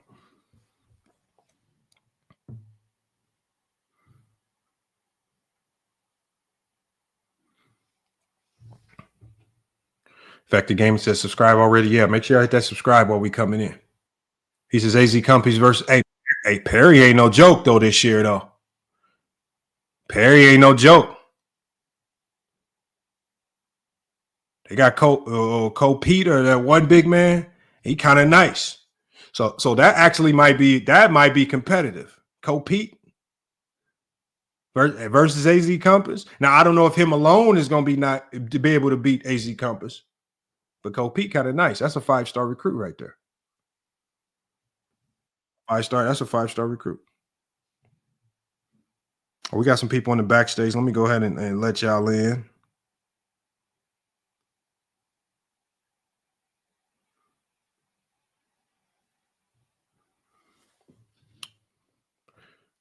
We got Hollywood Herm up, George, and we got Mahari, man. We're going to start with Hollywood Herm, man. Salute to Hollywood Herm. Man, what's good, brother? Man, Bronny James was always NBA ready, man. Do you agree or disagree? I disagree for now. I think it's a situation with him. You got to give it time. I think there's no need to really react to anything he does for right now. Whether he got 0 points to score the 30 he just scored. Obviously, the team that he went against, they allow 116 points a game. So I mean, I think you probably could have scored 15 on them. How bad that team is the Valley Suns. No, the Valley Suns are the best team in the G League right now. They got some of the most elite talent. All they have are NBA drop downs. Their point guard was a top 10 pick in the NBA draft. That's who Bronny James dropped 30 on. A guy that was drafted in the top 10. So out of Kentucky. So when you look at that team that are loaded, guys that have been in the NBA, you read guys like David Stockton, who's been a journeyman in the NBA and G League for years. They loaded up with a lot of talent. They're undefeated for a reason. They defend. They play with poise. They play with pace. They got great coaching. They're not a bad team. So that's Cap Hollywood Herm. It ain't cap. I think you capping because that team allows 116 points a game. So I wouldn't make that a big deal. What's their record? What's the Valley Suns record? But you now you want to bring up records. I mean, it's been teams before that been some of the worst defensive teams in the league that end up having the best record in the league. We've seen that with Steve Nash led Phoenix Suns team. So I mean that to me. For us in the G League, I want to overreact to that right now. I'll let it play out when it comes to Bronny James. There's no need to overreact when he does something horrific with the 0 points. Yeah, he gonna have trolls because I'm a damn troll, so I'll troll him. Before thinking that whether he's gonna be good or not as a pro is yet to be determined. I don't know that anybody can make any honest projections about him right now. Hold on, Herm. Hold on one second, Herm. So basically, y'all, Herm just tried to tell y'all that the Valley Suns is not a good team. The Valley Suns got the best record in the G League. Defensive team. Hold on. Big difference, buddy. Hold on. The Valley Suns got the best record in the G League. They are undefeated at home. Bronny James did not do this in LA where he's comfortable. He went on the road in a hostile setting. In a gym that was packed out, right? He had all the reason to play bad, like you guys say he plays bad. And he stepped up against the best team in the G League right now, right? A team that's undefeated at home on a 6-game win streak. And he dominated the opposing point guard, a guy who was a first-round draft pick who's been a journeyman in the NBA 4 years. How many minutes that point guard played then, Lamar? He played the entire game. I could pull it up right here. Yeah, pull it up there. Isn't that team located in San Diego? No, the Valley Suns are here in Phoenix, Arizona. Oh, it's a 4-hour drive instead of 2. So, hey, George, is no Ty Washington, he dominated. So these were because they tried everything to slow up Bronny. They put Cassius Stanley on him. It didn't work. They put Ty Washington on him. Didn't work. They put David Stockton on him. Did not work. Right? They even went big and put a big guard on him, and they put Jalen Bridges on him for a second. That didn't work. Bronny was really getting to whatever he want because, one, he got into a rhythm early. Two, because he plays methodical. They couldn't speed him up. I'm still he got to his shots, and he executed well. Give him credit where credit is due, and don't try to pretend like the Valley Suns are just some pushover G League team when they are literally the best team in the G League right now. Come on, Lamont. That's nothing. That's nothing. The numbers in the G League are elevated already. Oh, yeah. Now they elevated. Okay, whatever. They are. 115 is not a ton. And it don't mean you don't play defense. 116 is a ton. And it does. So that means they don't play defense? They don't. Okay. How many Valley Suns games have you actually watched? You're saying that they don't play defense and you don't know a single player on the roster. So you obviously can't say too much. You can't say too much because you've seen one live game of it. No, I've seen more games because Hold on, Herm. I've already told you that they've invited us to multiple games. This is the first game. This is the first game where they actually hold on one second, Herm. Okay. This is the first game where they actually asked us to participate at halftime. Well, what I'm saying, so I've been to multiple games. So, but it was just early in the year when they had their home opener versus the Stockton Kings, I was there. And when I watched them dominate the Stockton Kings, I said, well, damn, they actually play pretty solid. They can defend. They not playing like the typical G League teams that we see. That just out there, and you got random guys all trying to drop 30, and they play with no chemistry or cohesion. They actually play together like they trying to win games. And you got to respect that. But for you to just make this up about the Valley Suns, that was just crazy, Herm. You know nothing about them, and you're going to say they can't defend. Making nothing up. Hey, Lamont, you don't know nothing about it because this is your first game watching them, right? That's not my first game. No, I'm just saying, Lamont, you just said that was your first time watching them live. So you watched them live. I did not say that. That's not what I said, Herm. We gonna give a good break. I said it was my first time watching the South Bay Lakers live. No, Herm. Herm. Hold on one second, Herm. Hold on, Herm. I said this is my first time watching the South Bay Lakers live. I didn't say this was my first time watching the Valley Suns. I just told you we were at the Valley Suns home opener versus the Stockton Kings. We've been to multiple games. I've watched them courtside level for multiple games. And the one thing that stood out is they don't play like your traditional league team. Come on. But Herm, Lamont, you got caught out there in the street, Herm, trying to lie, acting like Valley Suns ain't good, but they are good. I'm saying they're not a good. Are you going to retract that? No, Lamont, I'm not, because I never said that. So you trying to make up something that I didn't say. And Mahari could vouch for me. I talked about the defense. They're not a good defensive team. What makes them a bad defensive team? They allow 116 points. Lamont, you're a defensive guy. So if your team allow 116 points, you go sit up there and say they are your team a good defensive team? No, what it means is if they're allowing 116 points, first you have to look at the pace of the G League. The pace of the G League is comparable to the 70s. They play at an astronomical pace because they're playing a lot of teams. Because some teams they play, like I've just mentioned to you before, some G League teams don't play with any organization. They just have a ton of guys coming out there. Every guy's playing for himself, trying to get up 30. They try to push the pace, and then some of the pace of these games can get wild. Just like the South Bay Laker, like I explained with this South Bay Laker game. When Bronny James went out, what happened? The pace got out of control. This is why they lost the lead to a certain degree. When that happens, points go up because you're playing with guys of lower basketball IQ. So I'm not looking to the 116 and saying they can't defend. You are what your record is. They are the best G League team right now in the G League. You are who your record is. They are on a 6-game winning streak for a reason. They were able to come back versus the South Bay Lakers for a reason. They're a solid team. Ty Washington, up until that point when he ran into Bronny, had been dominating the G League. But he just ran into Bronny. Bronny's defense and Bronny's offense. Give him credit. Because he slowed up literally the hottest player in the G League, Ty Washington. But you just made all that. See, you got to stop making stuff up with me, Herm. You got to stop doing that. I ain't making nothing up. You just made all this up, Herm. You literally just made all that up about the Valley Suns. I'm the controversial one. I'm the guy that. Hey, can we have a turn? But it's a difference between being controversial and just being wrong. That I'm saying, because I never said that the Valley Suns. Okay, a winning team. So do this, Herm. I'm just saying they don't play defense. As I let Mahari and George. Hold on, I got some people in the backstage too. as I let Mahari and George, let me go to Mahari next. I need you to go find some more information on this bad Valley Suns defense that led to them being the best team in the G League right now by a long shot. Hard when it's an offensive league, but come on. Okay. All right, what's happening, everybody? How y'all doing? I'm crazy, y'all. Well, I mean, that's his opinion. I mean, he's entitled to what he thinks. I mean, we're not going to sit here and say that he's an idiot because he does have good takes sometimes. No, he's not an idiot, but that was a bad take, though.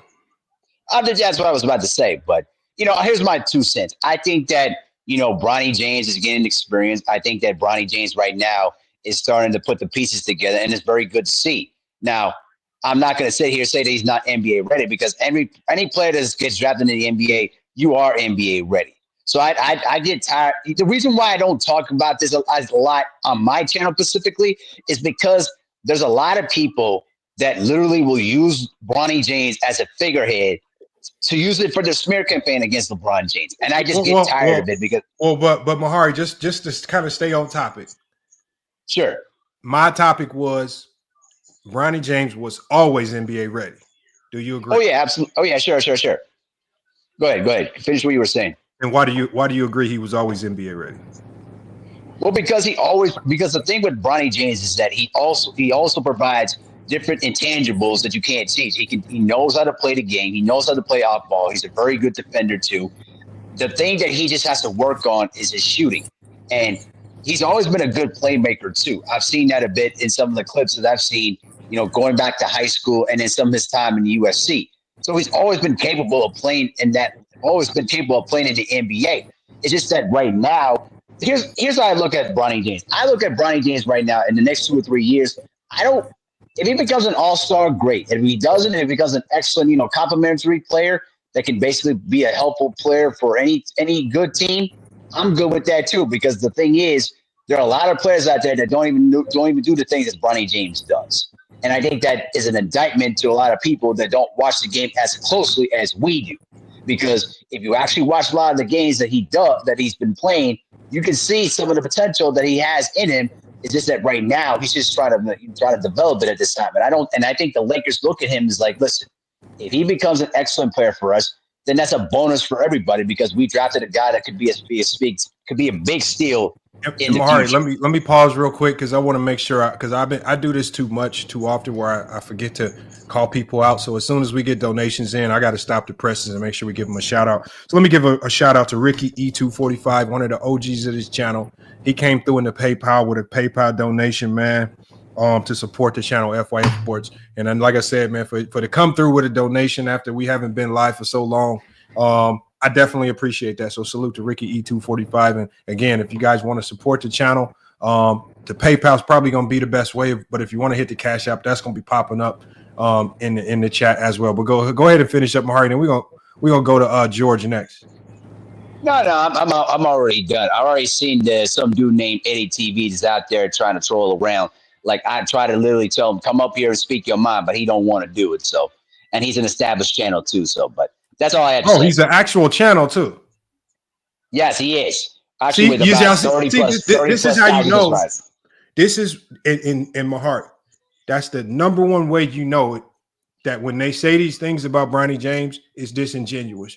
Because as a content creator, if you're not willing to come up here and speak publicly about how you feel, but the only thing you want to do is you want to say these things isolated on your own platform where you have all the control and the power, and you have nobody, you have no checks and balances to call you out when you say something stupid. That just tells me that those are the clowns. Those are the clowns right there, right? Because the one thing I have to say about Ticket, and the one reason why I haven't even mentioned his name in the majority of any of this right here, is because Ticket 1,000% truly believes what he's saying, and he will go on any platform if called or if he has time and say the same things anywhere, and you have to give him credit for that at least. But there's a ton of people. Bronny James credit, and he might have, and I might have missed that video. But what I'm saying is, whatever he feels, he will go anywhere on YouTube and say it. Some of these people with platform Eddie TV, you're going to come over here, and when the link is dropped, then you want to hide when you got an opportunity to voice your opinion loud and proud. just because you're facing a little pushback or somebody that's going to fact check the BS that comes out your mouth, that's what makes you that you're sad and pathetic right there. Those are the people you want to watch out for, right? Those are the channels you want to watch out for. The sports tees, the Eddie TVs, all those people that want to hide. They don't want to let the people have a say-so. They don't want their takes to be checked with facts. Come on, man. No respect right there, man. Come on, Eddie TV. You got to hit the link, man. You done already typed in the chat. Let me go to George the Truth Her. Salute, George, man. What's up, bro? I got one question, man. This is just a hypothetical thing. What would have happened if the Lakers didn't select Bronny and still got him as a free agent and he's doing the same thing he's doing now? Nothing. It'd be the same thing. So, okay. So that's what I'm saying. It's not such a big deal. Everybody wanted this kid to do better. They just didn't want him to be rushed. It seems like He's he was not being being rushed. rushed. He's in the G-League. I understand that. That's why some people still wanted him to go back to school. Some people felt he shouldn't have got a roster spot. He should have been sent straight to the G-League in the beginning and still got signed on the two-way. I mean, not a two-way, but a free agent deal. He still was going to get that no matter what. My question to you is this, George. With college basketball not being the same, especially with the NIL, what school do you recommend Bronny should have transferred to? Because it clearly wasn't USC. That was the horrible choice right out. The same place you just said his brother should go to, a Big Ten school. Okay, where in the Big Ten? With the NIL now, where in the Big Ten should he have went and why? And how would it have improved his draft stock? I'm not saying it wouldn't. Look, let me explain. If he would have went back, he went to Ohio State, Penn State. If he would have went anywhere in the Big Ten, I still feel he'll be playing the same way. He still will be getting the same experience. It wouldn't be at the pro level. No. Wait a minute. George, the purpose of this is asking you, how would it have improved his draft stock? Because I think the best he could have done with his talent is it didn't matter about his draft stock. He was going to where he was going no matter what. Either through the draft or college make by him better. Free agent. So how does staying in college or by free agency? Give me one. The Lakers were going to get him. Give me one example of any player that's stayed in college when they had a team that was willing to draft him. Give me one example of any player that stayed in college and their draft stock just skyrocketed and went way, way higher. I'm trying to think who stayed in school that when they could have left. That's going to be a little time for me to think. I'll find one. But do we know of more examples of players? To think. Or do we know of more players who have stayed in school, and even if they did better that next year, their draft stock still plummeted? I don't know about that one, but like I said, give me time to think. But one more question I have for you is, you said that a private public school couldn't beat none of these top tier, what you call them, prep schools? No. I can't remember one time. What school did Brandon Jennings play for? No, the only time you saw it was with Chino Hills when LeVar Ball had all of his sons stacked up on one team with two other NBA guys, and they were running through the national preps. But that's the type of team it takes to beat the national preps. It takes a roster full of 4 and 5 stars, because all of our sons were 3, 4, and 5 stars. I feel like LiAngelo was a 3-star, Lonzo was a 5-star, LaMelo was a 5-star, Onyeka was a 5-star, and you stacked up your public. That's rare. So so most public schools only allow you to go to the school in your district. So you can't go pick and plug and create these super teams. So you kind of have to take what you get to a certain degree. And that's why these public schools are handcuffed. And that's why they don't look as nice. But so public schools, 99.9% of them cannot compete with national preps, because national prep schools, they got the whole world to choose from. They go get the best player in the Congo, South Sudan, Canada. They go get guys all over the world creating these 4 and 5-star loaded teams. And if you think you're going to walk in there with your local high school team and compete, well, you have something else coming. And this is why when you look at the scoreboard and this score is 115 to 36, it's just because they better than you. I mean, you just got to accept it. You don't go scheduling. If you're a high school coach in the chat, don't go scheduling AZ Compass. Don't go scheduling Lila Mir, IMG Academy. They're going to beat y'all ass and they're going to kill your confidence. Don't do that shit unless you got a loaded up star-studded team, man. You're going to get smoked. But yeah, no public schools are not competing with national preps like Sierra Canyon. You didn't let me finish the question. I said, what school did Brandon Jennings go to? Brandon Jennings went to what you call it? He went to a national prep as well. Okay. I forgot the name of it, but it was a bit same one Ben Simmons and all them went to. I Okay. forgot the name. No. Let me finish. I could have He went to sworn that OU. Derrick Rose and the Montberger. Simeon Wolverines went in there and whipped them. And that was a public school. Yeah, I'm not saying it doesn't happen, George. I said it's very rare. And it takes you having a star-studded roster yourself. So Derrick Rose and Simeon High School is not a normal. Let's just be honest. Simeon don't play by the rules. They corrupt like a motherfucker. They go recruiting. They go bring guys in from other states. Corrupt. Bro, Simeon, no, I'm only saying corrupt in the sense that I know they're not playing by the normal high school rules. I know that Simeon is recruiting players. They're bringing guys in. They're changing up addresses to get guys to go to that school. They're not playing by the traditional high school rules to get the teams that they have. All schools are doing that. All schools are doing it. How you think Garnett? All schools are not doing that, George. How you think Garnett got to Chicago? Bro, all schools are not doing that.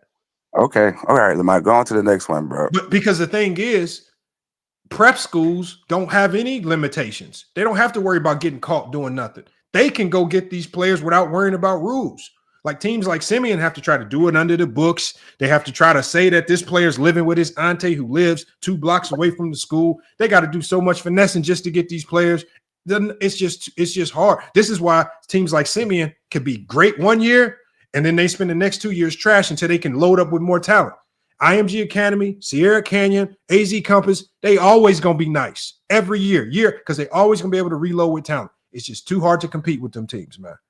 I mean, you can say it. It's just this is just a landscape of basketball that we live in. We can't do nothing about it. We just got to accept it. Let me get to Dex, man. Dex been in here waiting patiently, man. Salute, Dex, man. What's good? You got. Let's just start with the premise of the show, man. Bronny James was always NBA ready. Do you agree? Exactly. Man? Yeah. Most definitely. First of all, let me salute you, FYF, Lamont. You've been a very studious content creator. I believe the things you do and say is legitimate. It's not for claps, praise, or clickbait. You give people an opportunity, which is great, to voice themselves and voice how they feel and experience upon observing the sport topic that you display day in and night out. So salute to you for that, to being sturdy and honest. Also, I looked in your chat and it had a Streamlab. Is that you? Because I sent something to that Streamlab. What, today? Yeah, right now. Okay, let me check real quick, because sometimes the Streamlab be like lagging and off. So let me double check. Because normally when you donate through Streamlabs, it'll pop up right there in the chat. But look, I can check right now. I just logged in myself, just like literally as you were talking. Let me check real quick. Because the Cash App that I normally am familiar with you, it got hacked. It got hacked. I had to. I have another Cash App that I use now that should have been popping up by Streamlabs. I know Streamlabs will show it every now and then. Like B something. Yeah. Okay. B. Yeah, Brooke B. So okay, yeah. Brooke B. Okay, that's what I sent it to. Okay, cool. You sent it to the Cash App? Yeah, I want to make sure nobody wasn't robbing you. You know what I'm saying? Oh, hold on. Did you just send that Cash App today, or did you donate today? Today. Okay, so that's probably why I didn't see it, because I'm not logged into that Cash App right here. That's my bad right there. I just want to make sure it was you. Yeah, that's me right there. Yeah, y'all see it in the chat. The Cash App's right there. It's on the screen, y'all. That is me. Like I say, until I get my new Cash App going, they just fixed my other one. But I gotta redo everything. I lost all my old list of names and contacts, so I gotta redo a whole another one. So yeah. Okay, we reunited, so we good. Yes, sir.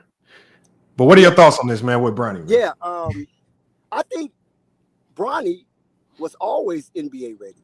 And the reason why is because of this. He has size, enough size. He has uber athletic ability. He has high IQ to show that he is a high processor. And he has the guidance of his dad to be NBA ready on and off the court. Because we know LeBron James' history, according to what is available to us, has been pristine, and he has held his head up high and kept the NBA in good regards under his watch. Unlike other superstars, they had their flaws, they had their faults, and went into turmoil. So having a dad to guide you step by step and hold your hand through your personal hero journey, you should be NBA ready. And I believe Bronny James was NBA ready. Now, a lot of people may differ on that observation based on this, FYF. Mm-hmm. Bronny James had a tumultuous college career. And the reason why I use the op word tumultuous is because of his health scare. Anybody that goes through something like that, a near-death experience. Man, this nigga for the be long with it. Oh my God. That's fine. He could Who's be long with it. challenging me? Dex, he donated to the channel. Hold on, Dex. If he donates, he could be long with it. If you ain't donated a dime, shut the hell up. You can't be long with it. I might cut you off. I might kick you off the panel. God damn, he donated, man. Let him be long with it. Man, shut your ass up, man. Come on, Herm, man. And I like Herm. You know, That's I a voted great for Herm point. to win the debate, but Herm is a turncoat. I see that right now. But nevertheless, And how cook your ass. No, Herm, let him get his take off, man. I think that Eddie TV dude's in the back. I think. Okay, I see Eddie TV. I'm letting him up right now, and we got Mr. Moss up here. I owe Mr. Moss money too, man. I need his cash app. My cash app broke. Pay your debts. I will. No, I'm paying it. I seen his name and just remember me. But nevertheless, that when you go through a near-death experience like that, when you have a cardiac arrest, and now people expecting you to hurry up and get up to form so they can either cheer against you or cheer for you, and his body hasn't recalibrated yet, what we're witnessing is that Bronny James' body and his mind is calibrating to the fact where he's not afraid to push the limits to exert his athletic ability and to overcome his health scare. So that's why I said he was NBA ready, but we was robbed of a good college performance and display due to the fact of his health scare. No, I agree. I think the biggest thing that Bronny needs to overcome with his health is like when you roll an ankle and you come back from an ankle injury, that first week you're a little timid on it. When you tear your ACL or Achilles, it takes a little bit of time to get used to doing that same movement where you might have tore your injury. But imagine this, whatever Bronny was doing in college. Hold on one second, ADCV, about to let you cook. I'm gonna let you cook, Eddie. But you got to think with Bronny, he had a heart scare. Do y'all know the mental block that could potentially be in your mind every time you start breathing hard, every time you push the limits, every time you feel your heart pounding in your chest? Do y'all know what that might be doing to your mental after you've already almost died on the basketball court hooping? So I think all we're seeing is we're just seeing his mind, like Dex said, kind of recalibrate with his game slowly. Because when people say that he looks like he's a step slow, he looks like he's not being aggressive, I just think that's him still trying to get over that mental hurdle of what he experienced with the health and heart scare. Because I don't think he became a McDonald's All-American on accident. He was ranked on too many different sites as a top 20 high school prospect.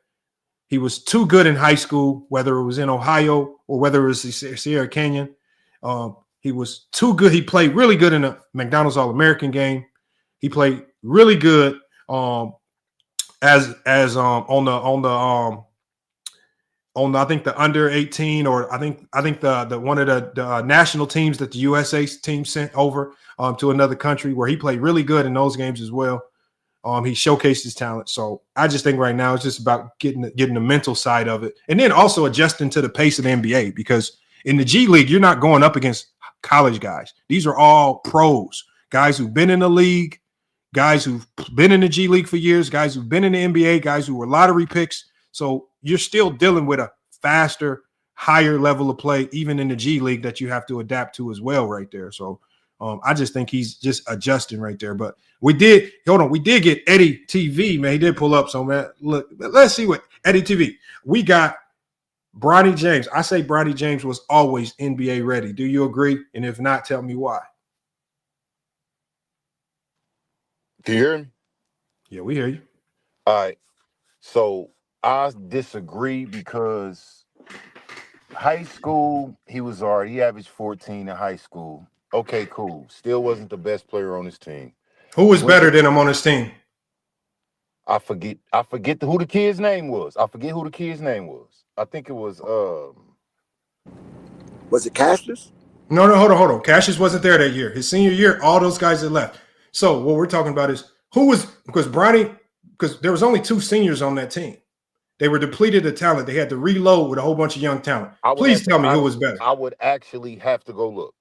But I can pull the roster up right now because we cannot start on a false premise because Bronny James led that team in almost every statistical category. So when you say this other guy was better, I really need to know how he was better.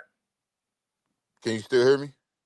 Yeah, I hear you. But I just want to know who this other mythical, magical player was that you say was better. I just need to know. I'll look.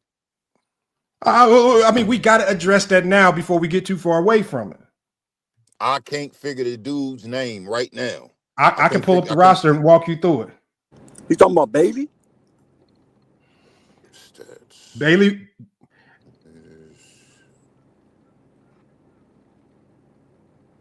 It was either Cassius or Bailey. I mean, no, Cassius wasn't there. That's what I'm saying. It was either or. You talking about his senior year, man. We know who was the best on that team. We wasting time, man. No, hold on. All right, let's move. Move forward. Let's get. Oh my God! Topic then. Ridiculous. Hold on. I got the list right here. No, hold on. So was it Cam Martin? Who? You got. Okay, I'm gonna read you the names of the players. I just want you to maybe one of them make some wheels turn. We got Jimmy Oladukin. It was that he went Isaiah D1 kid. It was. Hold on 1 second. Hold on 1 second. We got AJ Swinton. We got Chris Kane. We got Ashton Hardaway. We got Donovan Avaretti. We got Jaden Alexander. We got Isaiah Elohim. We got Bryce James. We got Majok Chacol. We got Bryce Cofield, Noah Williams, Jordan Askew, Devon Fernandez, Justin Pippen, Cam Martin, and Bronny James. Did any of those names ring a bell? No.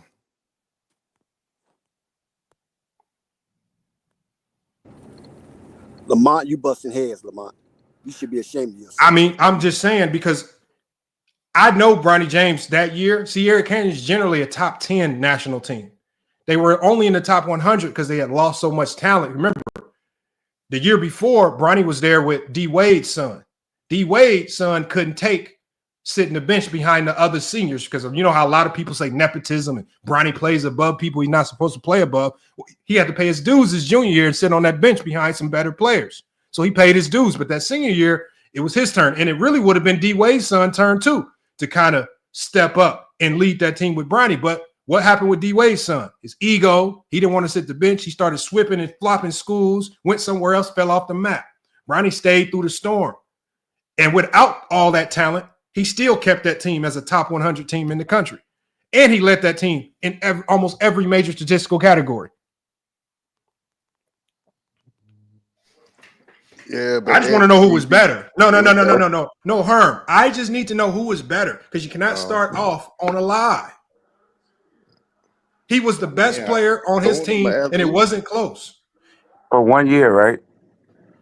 His senior year. Though, but if he actually know it, he's still. Man, nobody. Okay, let's go. I'm sorry, Eddie. Eddie, you keep going, Eddie. My bad. I mean, maybe we'll figure out this mythical player another time. Go ahead, though. Keep cooking. College. You don't average 4.8 college points, and you make it to the league, bro. it's not even possible. It's been proven. But then you get How? to the league, and I say, and False. then I say, Damn. go ahead. Okay, well, hold on. Okay, you just said it's been proven. Peyton Watson the year before only averaged 3.3 points per game at UCLA and got drafted in the first round to the Denver Nuggets. How the hell did that happen? He had to work. The year before last, not the year before last, Peyton Watson got drafted out of UCLA, averaging 3.3 points per game in the first round, not the second round like Bronny. In the bottom of the second round, he got drafted in the first round, guaranteed money. Way worse stat line than Bronny. He averaged 3.3 points, 2 rebounds in only 12 minutes of play and got drafted in the first round to the Denver Nuggets. How the hell did that happen? The last few years of the draft haven't been good players. Hold on. Peyton Watson was playing meaningful minutes in the playoff game versus the Lakers. Good rotation player. He's a good rotation. Hold on. Peyton Watson, a decent rotation player for the Nuggets. Okay, but how did he get drafted only averaging 3 points per game? Damn. Oh shit, I don't know. Maybe need some height. I don't fucking know. Shit. Come on, man. But you just said, Switch up your talking points, man. but you just said that doesn't happen. Cook right now. Yeah, you did say that. You got. I mean, You you just said named it doesn't happen, but it literally just happened the year before. Y'all picking Also, in little certain also, parts, but you're in the asking me something. You're asking me something. Man, hold on. we need to let Mom. Hold on 1 second, Herm. Hold on, y'all. I'm gonna gang up on him. What I'm saying is this: even in this draft right here, there was a top 10 player that didn't even play a game. And it got drafted on all potential because he had a torn ACL. Y'all didn't even have no footage on him. He still got drafted top 10. Bronny James at least had a little bit of stats. He just went at the bottom of the second round. Peyton Watson got drafted in the first round, averaging less than Bronny at a similar school, UCLA, not USC, in the same conference. So we have seen NBA teams look at guys and say, either whether it's potential, marketability, for whatever reason, they saw something in Peyton Watson where he was able to get drafted even without a crazy stat line or even a lot of minutes. That's all I'm saying. So it has happened. And Lamont. Hold on 1 second. Let Eddie keep going because we've just debunked the second thing that he said. So, no. We're not beating the dead horse. So Peyton Watson kills your whole example because Peyton Watson. And then also Peyton Watson, with the right development, played meaningful playoff minutes in the playoffs because the Denver Nuggets just actually developed talent better than the Lakers. And that's one thing the Lakers have also struggled with, developing talent. They just now brought in a developmental coaching staff, something that they hadn't had in years prior to Bronny James even being there. But so it has happened, and it happens all the time in the NBA. Even in this same draft, the Phoenix Suns drafted the stepson of the president of basketball operations. Yep. Nobody said anything. Good take. And Big Oso, I unfortunately I've helped this man in the gym try to fix his shot. And when he went to Desert Vista High School, right at the LA Fitness in Ahwatukee out here in Phoenix, I'm in there. I'm trying to help this man with his jump shot. First thing I'm saying in my head was, man, I don't know if I can help this man. And he's in the NBA right now on a guaranteed deal, but nobody cares.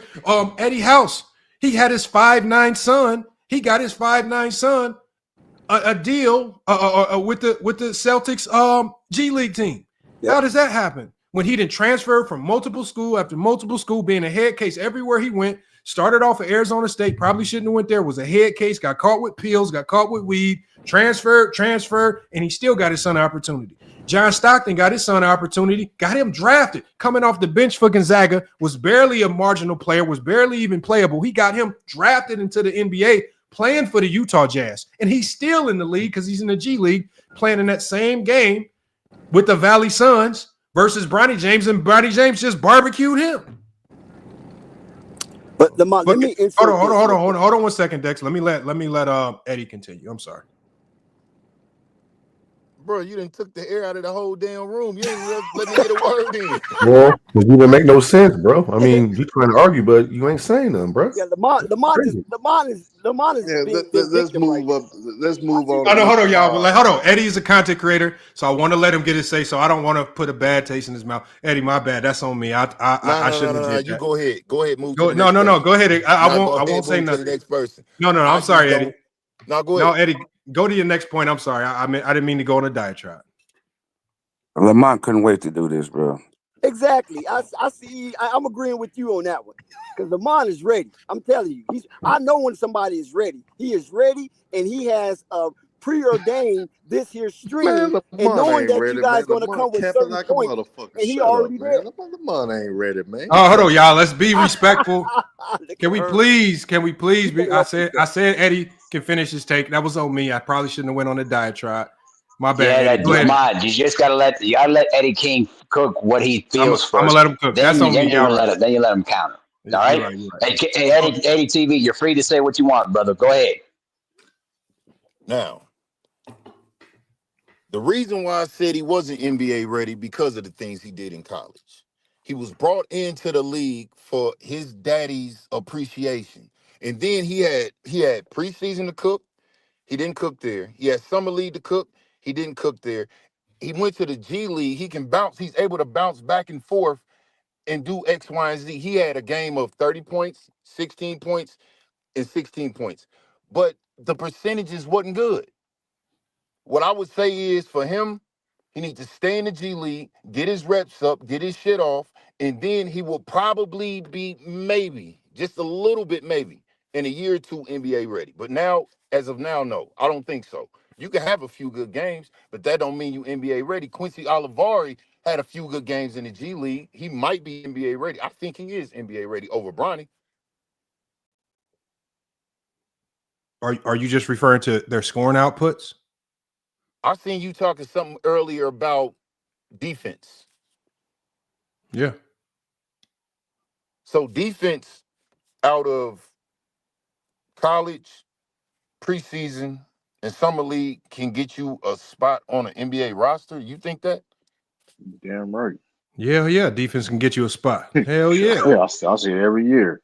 So two steals and 2 blocks can get you a spot on an NBA roster for you to play maybe 5 minutes a game just for like Well, maybe 1 or 2 plays. here's the problem is, as a coach, and I didn't really, and to be fair, I didn't start understanding this until I got into coaching. The best defenders generally don't end up with the most steals or blocks. It happens every now and then, every blue moon. But the best defenders, because of their defense, it creates steals and blocks for others.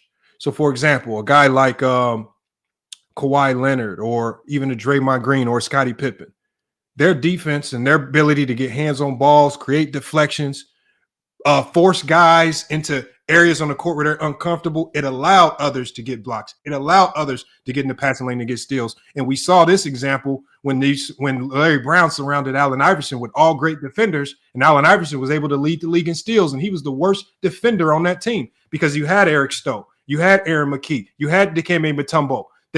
I call them mistake erasers. So a lot of things that great defenders do, there is no statistical measure for it. You just have to be able to identify it, appreciate it, and know how to utilize these players. And if you try to solely evaluate these guys off of steals and blocks, you'll generally come out with the wrong player every time. Steals and blocks never tell you who the best defender is. So you have to watch tendencies. You have to watch what is one of the Lakers' biggest flaws right now. Gabe Vincent continues to go under screens and get barbecued. He turns his hand, turns his back to the ball, gets barbecued. Bronny James has to me, and there's a lot of film he needs to watch to catch up. But what I like about Bronny James is he fights over screens, right? He does something which is called getting skinny. It's hard to screen the man because he's always fighting over screens. He does a good job from chasing from behind and recovering. And so when you're able to do those things consistently and you start building those winning habits, that's what makes you a good defender, is not just steals and blocks. Right. But what I'm saying is, like, the guy that just got off, he said, oh, well, he has a good size. I mean, unless he's what, 6'1", maybe 6'2", Bronny James? Unless he can come in and do what the other small guards his size can do, you got your Kyries, you got your Jalen Brunsons, you got your De'Aaron Foxes. Shit, you even got Fred VanVleet. But they got the skill. I don't Yeah. know so much about the defense, but for his size, if he had the defense and the offensive scoring, he'd be all right. But he hasn't really showed when he got on that court in the NBA that he can play both sides of that ball. That's why I said I don't believe he's NBA ready. And one thing is that every scout, I mean, and obviously it's on teams to build this. Every scout has said that his offense is going to be a project. He's been inconsistent there and at times not aggressive enough. And I think the Lakers understand that, which is why when you watch the South Bay Lakers play, they play Bronny off ball. They want to get him the ball in those catch and shoot situations. They want to get him in that ball where he has to go non-pattern and take guys off the dribble, right? So right now they're putting him in a situation to work on the things he's not great at. And that's what you have to at least appreciate about what the South Bay Lakers are doing with him right now. They're not just saying putting him in some area on the court where he's comfortable. They're actually putting him in somewhere on the court where he's actually uncomfortable and telling him you need to start fixing and working on these elements of your game. Because Fred VanVleet actually came over to GCU and talked to my team, especially to my point guard. One of the things he has said was, when you're a small guard, if you can't shoot, there is no place in the league for you. Right. And I think that translates to Bronny, and I think Bronny understands that. At his size, if he can't shoot at an elite level, it's going to be extremely difficult for him to crack any NBA rotation, even at the 12th or 11th spot. He has, like you said, he has to do both, but you have to appreciate that the Lakers are forcing him to work on these things. And when you look at these games, especially now, he's taking those shots, right? He struggled with his shot early on. The shot started to fall against the Valley Suns, and we have to see if he can build on that out of confidence. All right, but he has you have to like the fact that he's at least taking the shots. That's what brewing confidence. And now what brews the next level of confidence is now making those shots, like we saw him do against the Valley Suns. And now build off that, continue to get better, and then we'll see what he can do from there. But even if he starts doing that, I think the best he can be in this league is a poor man's Marcus Smart, because he's such a small guard. And if he can just hit that, that's a win for Bronny James. If he can just hit that's the level of play. But it's going to take years. It's going to take some years of development. I agree. Like I said, I don't want the dude to fail. I always said that. But he put him in a position to where he's going to have to step up. But does he have the skills to step up? Does he have the skills to be that 3-and-D player? They even tried to compare him to Drew Holiday or Davion Mitchell. I don't see it. Marcus Smart, hit or miss. Well, he needs to focus on, I would say Bronny needs to focus on being Bronny. If he tries to go in, and even with Drew Holiday didn't step right in the NBA being an elite defender. It takes some years. Yeah. It takes years to develop. So the elite defense at the NBA level will come with time. I think he has the tool bag to be an elite defender, right? His IQ, his awareness, but now you have to try to put all that together on the NBA court against NBA speed. That's a whole nother ball game right there. So a lot of guys get drafted because they have a lot of the tools in their bag to work with. It's on the team to develop that and maximize and get the most out of it. Some teams are better at it than others.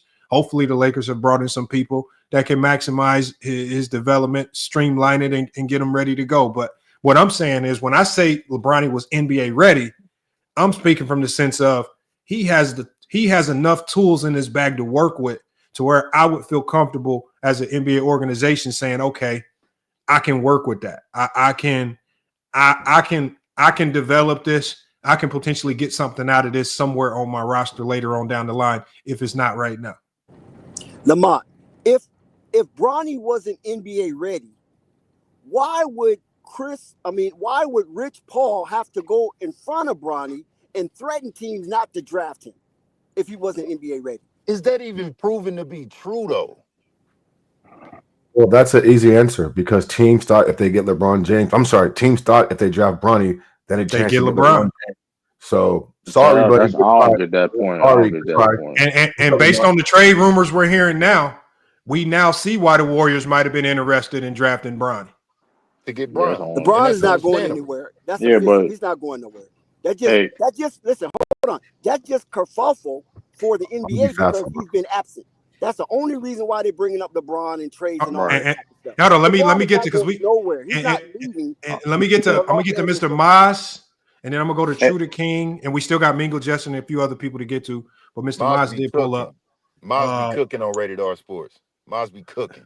Maz actually, Actually, salute to all you guys, man. I Yes, see sir. Mingo, I see Lamont. What's up, man?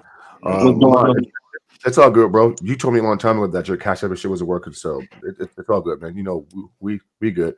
No, no, I don't want to leave it unpaid. I even forgot how much I owed you, but every time I see your name, I'll be like, damn. I even see your name on a show one time, and I typed something in the chat, but I don't think you saw it when you was on the panel. Okay. But, Okay. Well, I put my stuff inside the private chat, so it's there. Okay. All right. Anyways, so listen, man. Respectfully, no, I don't think it was NBA ready, and it's just my opinion. You know, you guys talk about high IQ. No, I don't see the IQ there. I mean, there's footage out there of him standing in the quarter looking like a deer in headlights, right? Not cutting, not moving. Offense is stagnant. I mean, there's times where he's on the strong side basketball and he's clogging up, you know what I'm saying, driving lanes, and his man is like too close to the guy with the basketball. And so you talk about tools in the toolbox. You know, I don't know if he has other tools yet. Maybe he does, maybe he doesn't.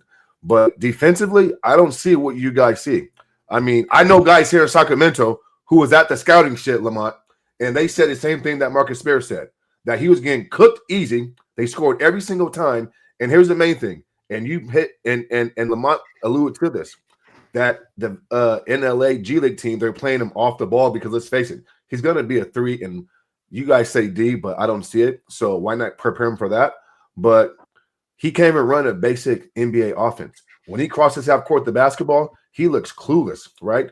I mean, and then if you go on Max Prep, they're liars. He's not 6'5" because he's listed at 6'5". No, he's not. I mean, he's legitimately, I don't know, 6'1", maybe 6'1.5". And so take that with a grain of salt. And so he can't even run a basic NBA offense. And so again, and then here's one thing too. The game versus Sugar Valley Suns, Lamont, was the first game he traveled on the road. And if I'm not mistaken, from LA to Phoenix or wherever wherever you're at in Arizona, what is that? Like a 3.5 hour drive? He's not even going. That's 400 something miles. That's 5 hours. Okay. LA okay. to So Phoenix? hold on. Okay. Thank you, man. I wasn't talking to you. I was actually I just want to correct the facts. So okay, cool. So if it's a 5 hour drive, he's not even going through normal G League protocols where you're on buses. You're on commercial flights. You're getting in late. You're checking in late. You're going to shoot around. You're on the road in a hostile environment. He's being coddled. So an NBA player, he rode with the team. He rode with the team. He did ride with the team. No, Lamont. Yes, that's his first time going with the team, Lamont, since he's been there. You know this. And so I'm just saying on that trip, he rode with the team on the bus. And he stayed in the team. I said that. I said that's the first time he went on the G League team. But they've had other road games, Lamont, and you play basketball and you coach it, right? You know you build team chemistry and your game is tough and you gain mental strengthness on the road when you're up against it, right? Hostile environments, you're tired, get your sleep, get your workout in, early shoot arounds, up late and early. I mean, all these things play a factor. Let me close with this, man. I think he's a pretty cool kid. I think he's cool as hell, but basketball ready, I don't think he's there yet. Now, I would be unfair, or I wouldn't be fair if I didn't say he couldn't get there, because anybody has a chance to get there if they put the work in. But he has to be able to put the work in like everybody else. He can't have no special treatment, and he can't go along and go through this process being treated, differently from other guys. And so offensively, you're right. He's a long ways away, right? I mean, you had guys telling us, Lamont, that he's a shooter. No, he's not. He can't shoot the fucking basketball. I mean, this is crazy. And then defensively, I never said he was a shooter. No. People were on TV, NBA Today, that lion-ass chick, light-skinned chick, and those two ex-NBA players was on TV with Ramona Shelburne lying. And Marcus Spears says, man, stop lying, man. Like, the scout said he ain't doing all that. Like, he had to check them in real time, along with Kendrick Perkins. And so, again, they're trying to push a narrative that this kid has all these attributes. No, he doesn't. And guess what? It's okay to say he doesn't, because some attributes you can learn along the way and get them. And so all I'm saying is this: give it time and let's just see what happens. But it seems like certain people, certain media outlets want to push him and put him in our face. And I watched this game too long. I've seen too many college players for me just to go along with it. And here's my last point. Lamont's right. Whenever you guys bring up other saying that he's being LeBron James got in the league, stuff like that, it's a bad argument. because Lamont did what he was supposed to do. He brought up other examples, John Stockton, the guy up there in Phoenix. You know what I'm saying? And so don't use it as your argument, because him getting to the NBA, I'm not mad about that. I mean, it is what it is. I mean, that doesn't irritate me. What irritates me is ESPN trying to tell me he's better than what he is, and I got eyes for basketball. So I'm going to wait and see, and I'm going to judge him and assess him as he goes, and I hope that he's going to go along with the process like everybody else. If he's not playing away games like he should be, then I can't judge him. Because come NBA, Lamont, he's taking long road trips. He's getting it early. He's up late, shoot around games, etc. And so if you talk about him trying to prepare himself for the NBA, then it's not just basketball. But basketball is more than just you playing ball on the basketball court. And so they're doing him a disservice if they're not putting him through the normal protocols that guys go through. And so that's a big turnoff for me as well. But other than that, let's just wait and see. Well, I'm going to wait and see what he does. But as of right now, no, I don't think it was ready, man. And that's just my opinion. My question to you, hold on. My question real quick would be to you is, you said talking about his IQ. Like he looks stagnant standing around. Just what games, like were you talking about summer league games or preseason games? What games were you talking about when you felt he was stagnant? It was a lot of the summer league games because he hasn't had many minutes in the NBA. Okay. Because in NBA, Lamont, I mean, he just literally just going to stand in the corner and that's it. No. I wanted to stop you. That's what I wanted to know, because I think, especially in summer league, we all saw that. But here's the problem with summer league. I believe summer league. I think when you talk about certain things like guys standing around, not knowing what to do, looking a bit confused or whatnot. That's all game preparation and coaching. I've seen this time and time again. And what I'm saying is, when you're playing, especially when you're dealing with high-level players all over the court. Yeah. If you at any point in time, guys are standing around, that's just coaching. I mean, and when you think about the Lakers summer league team that was thrown together, they had about 3 days to practice, and then now you're playing games on national TV, and the world is expecting to see elite level basketball. Well, the coach didn't have much time to prepare them to really do anything other than just go out there and play pickup. And generally, just like any pickup game, what do you see? Guys standing around. That's all summer league is. Not summer league game. Basketball is basketball. Hold on. No. What I'm saying is, when basketball, this is why coaches are important, because it's a coach's job to direct traffic, give guys something to do. When you don't have the ball, this is your job. And then there are some sets, there are certain instances where it's your job to stand in the corner and not move. Because even in the offense that I run, we run a 4-out-1-in set where I have a guard on the strong side corner, and I say, it's your job to stand in this corner on this play.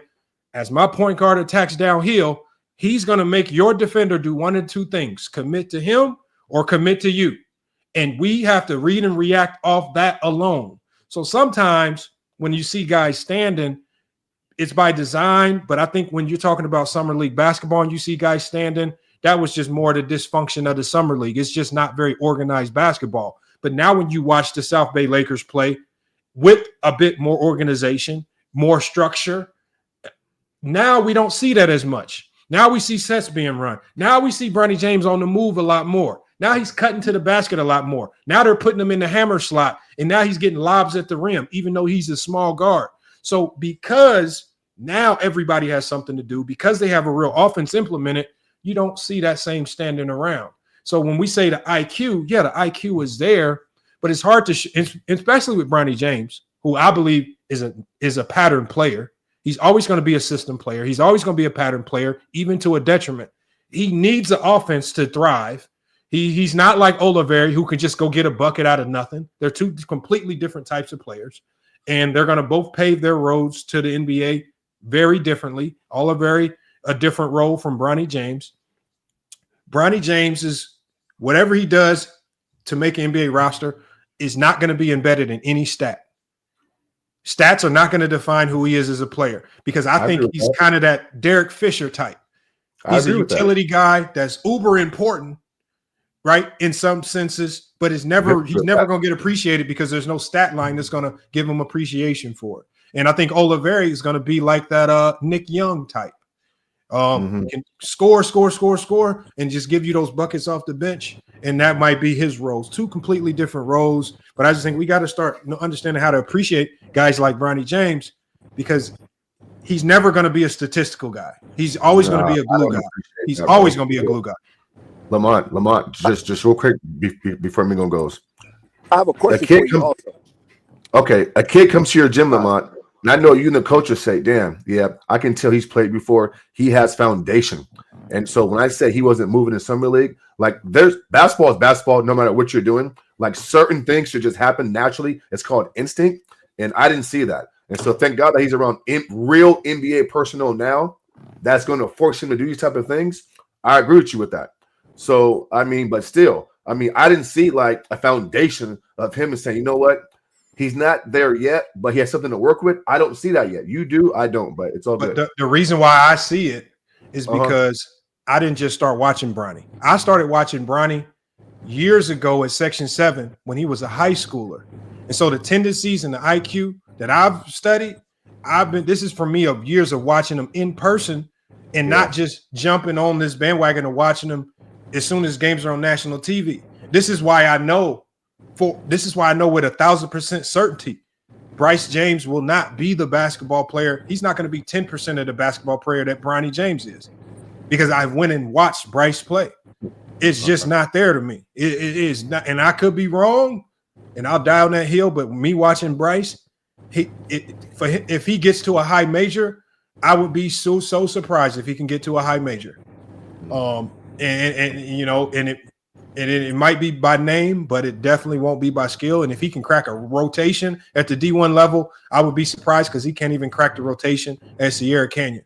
And all the highlights that you see of him are him coming off the bench. So they're two different players as well. But I just been watching Bronny. I've seen who he is. I've seen the setbacks. The tool bag is full. So you admit that he has digressed? No, he hasn't digressed. What I'm saying is he has the tool bag. So every player coming into the NBA, you have a tool bag. It's on the team and the coaching staff to open that tool bag and help you understand how to utilize those tools within their system. There are some teams in the NBA that are horrible at that. There are other teams in the NBA that are really good at that, like the Miami Heat. The Miami Heat are probably the best team in the league, taking guys that we have never heard of and saying, this is how you utilize your tool bag, and then maximizing the hell out of it to where you're actually looking like you can play in this league and get contract. Like, look at Gabe Vincent. Gabe Vincent looks night and day. The way he was playing in Miami to the Lakers is night and day. But that's the difference in coaching philosophies and organization. Really a statement. I mean, it's two different systems. I mean, come on now. I mean, he could be himself in Miami. It happened in LA. You know why that is, Lamont. What I'm saying is with Miami has mastered taking guys we don't know and maximizing them to a degree where it's ridiculous. Look at Duncan Robinson. No, I mean, Duncan Robinson coming out of Michigan, nobody in the world would have thought he'd have been making close to $100 million, and he is. But they've been able to maximize him to a certain degree. Right. But we're gonna see what it is. I'm fair, yeah. I just had a question for you, my man. I'm sorry, your name escapes me. No, it's Mr. Moss. Mr. Moss, bro. Mr. Moss. And what's your name, man? What's your name? Dexter. Dexter. Okay, cool. All right, access, Dex. All right, Dexter. Yeah, you said Bronny wasn't NBA ready. Okay, you said that. Now, do you think he's NBA ready now? And if not, no, I don't. No, I don't. He's the worst out of 390 active players. Is he the worst? Yes. No, I don't think he's the worst. No, I don't think so. But what does that mean? I mean, what are you hinting at? No, I'm not hitting that. His dad's LeBron James. He hasn't had to be the worst player in the NBA. Like, I mean, listen. I've already conceded. His dad's LeBron. He's in the NBA. I'm already past that, bro. So it has nothing to do with him being the worst player. He could be the worst player by far, and he'll still be in the NBA. And so, I mean, I'm confused why you're asking that question. No, I'm just saying. If you said that you think he's smart. No, go ahead, man. But the reason why I asked that question is because if he's not the worst player in the NBA, then Uh-huh. are you insinuating that there's other players in the NBA that's not NBA Yeah. ready? Yes. Okay. Yes. Yes. Yes. Yes. That's And a good guess what? question, Dex. That's a No, good no, no. question. That's I a like very good I like the question. way Listen, that's a very good question. And listen, because I got to go, Lamont. But I'm sure Lamont's been around some teams or situations where behind closed doors, they're like, he shouldn't be here. I mean, bro, like, I mean, it's like it happens. Like, you act like Bronny James is like the only person that's not ready who shouldn't be on the roster. Trust me, that's not the case. That's not the case at all. And trust me, bro, I've been around some rosters, and there's guys you'd be like, what the hell is going on? How did he make this roster? It's called politics. It's called favoritism. It's called business. It's called marketing. It's called nepotism. Like, you know what I'm saying? I mean, so I'm not sure why you. I mean, what's your point, Dexter? No, I was just trying to see how you was evaluating Bronny James by saying he's not Oh, NBA basketball, ready. his IQ, his Yeah. skill set, his his motor, just the way he goes about operating on a basketball court. I don't think he's ready yet. So I mean, what to he me, has it's clear. So, Mister, what he has done in the last few games has it altered your opinion? Corey Brewer scored 50 points versus my Rockets one time. I can care less, bro. You said The one clock time. strikes right every now and then. So him scoring 30 points a couple days ago, what you want, a cookie? I don't care about that, bro. Who cares? No, three. So what? No, you can keep the sarcasm. What you talking but three about? games though. Three games. He have. What about the shown 3 games? that he belongs? Hold What on. about the 3 games? Hold on. Here's the confusion, y'all. All right, I gotta go. Salute Hey, to my man. All right, big dog. All right, Mingo, everybody, bro. I got to shoot out. I think here's the confusion. I think people are confusing when we say NBA ready with playing and starting or having a meaningful role on an NBA team. When I say NBA ready, especially when I'm talking about a guy like Bronny, I'm saying he was ready to come into the league to be drafted or to be on an NBA roster. Now, does he still need more years to develop to find a role? Yes. But as far as coming into the NBA ready? Yes, he's ready to come into the league. Is he ready to play and have a meaningful role on a team? No, he's not ready to be that. But is he ready to be in the NBA? Yes. And like I said at the beginning of this stream, players don't choose when they're NBA ready. The NBA chooses when you're NBA ready. Because if the NBA comes knocking and says, we want to draft you, you don't turn that down and say, I want to stay in college and develop more. You take your ass to the NBA. It's time to grow up, and you got to grow up real fast. So, I mean, that's just how it is. You don't choose. Yep, go ahead. Hold on. I didn't let True go. True, go ahead and cook. Hold on, man. Calamari. Hey, shout out to everybody on the panel. Shout out to Lamont, man. I'm gonna say this, man. No, he's not. When we, glad you brought that point up to Lamont about NBA because he's in the NBA. No matter what people. I mean, you can't. So saying he's not NBA ready. Technically, he's in the NBA, right? He puts on the jerseys. He's do even NBA practices, right? But when it comes to him having a role on the NBA team, no, he's not ready as of right now. Will he be in the future? Maybe so. It's all about developing. I think he needs some time, which is fair. But listen.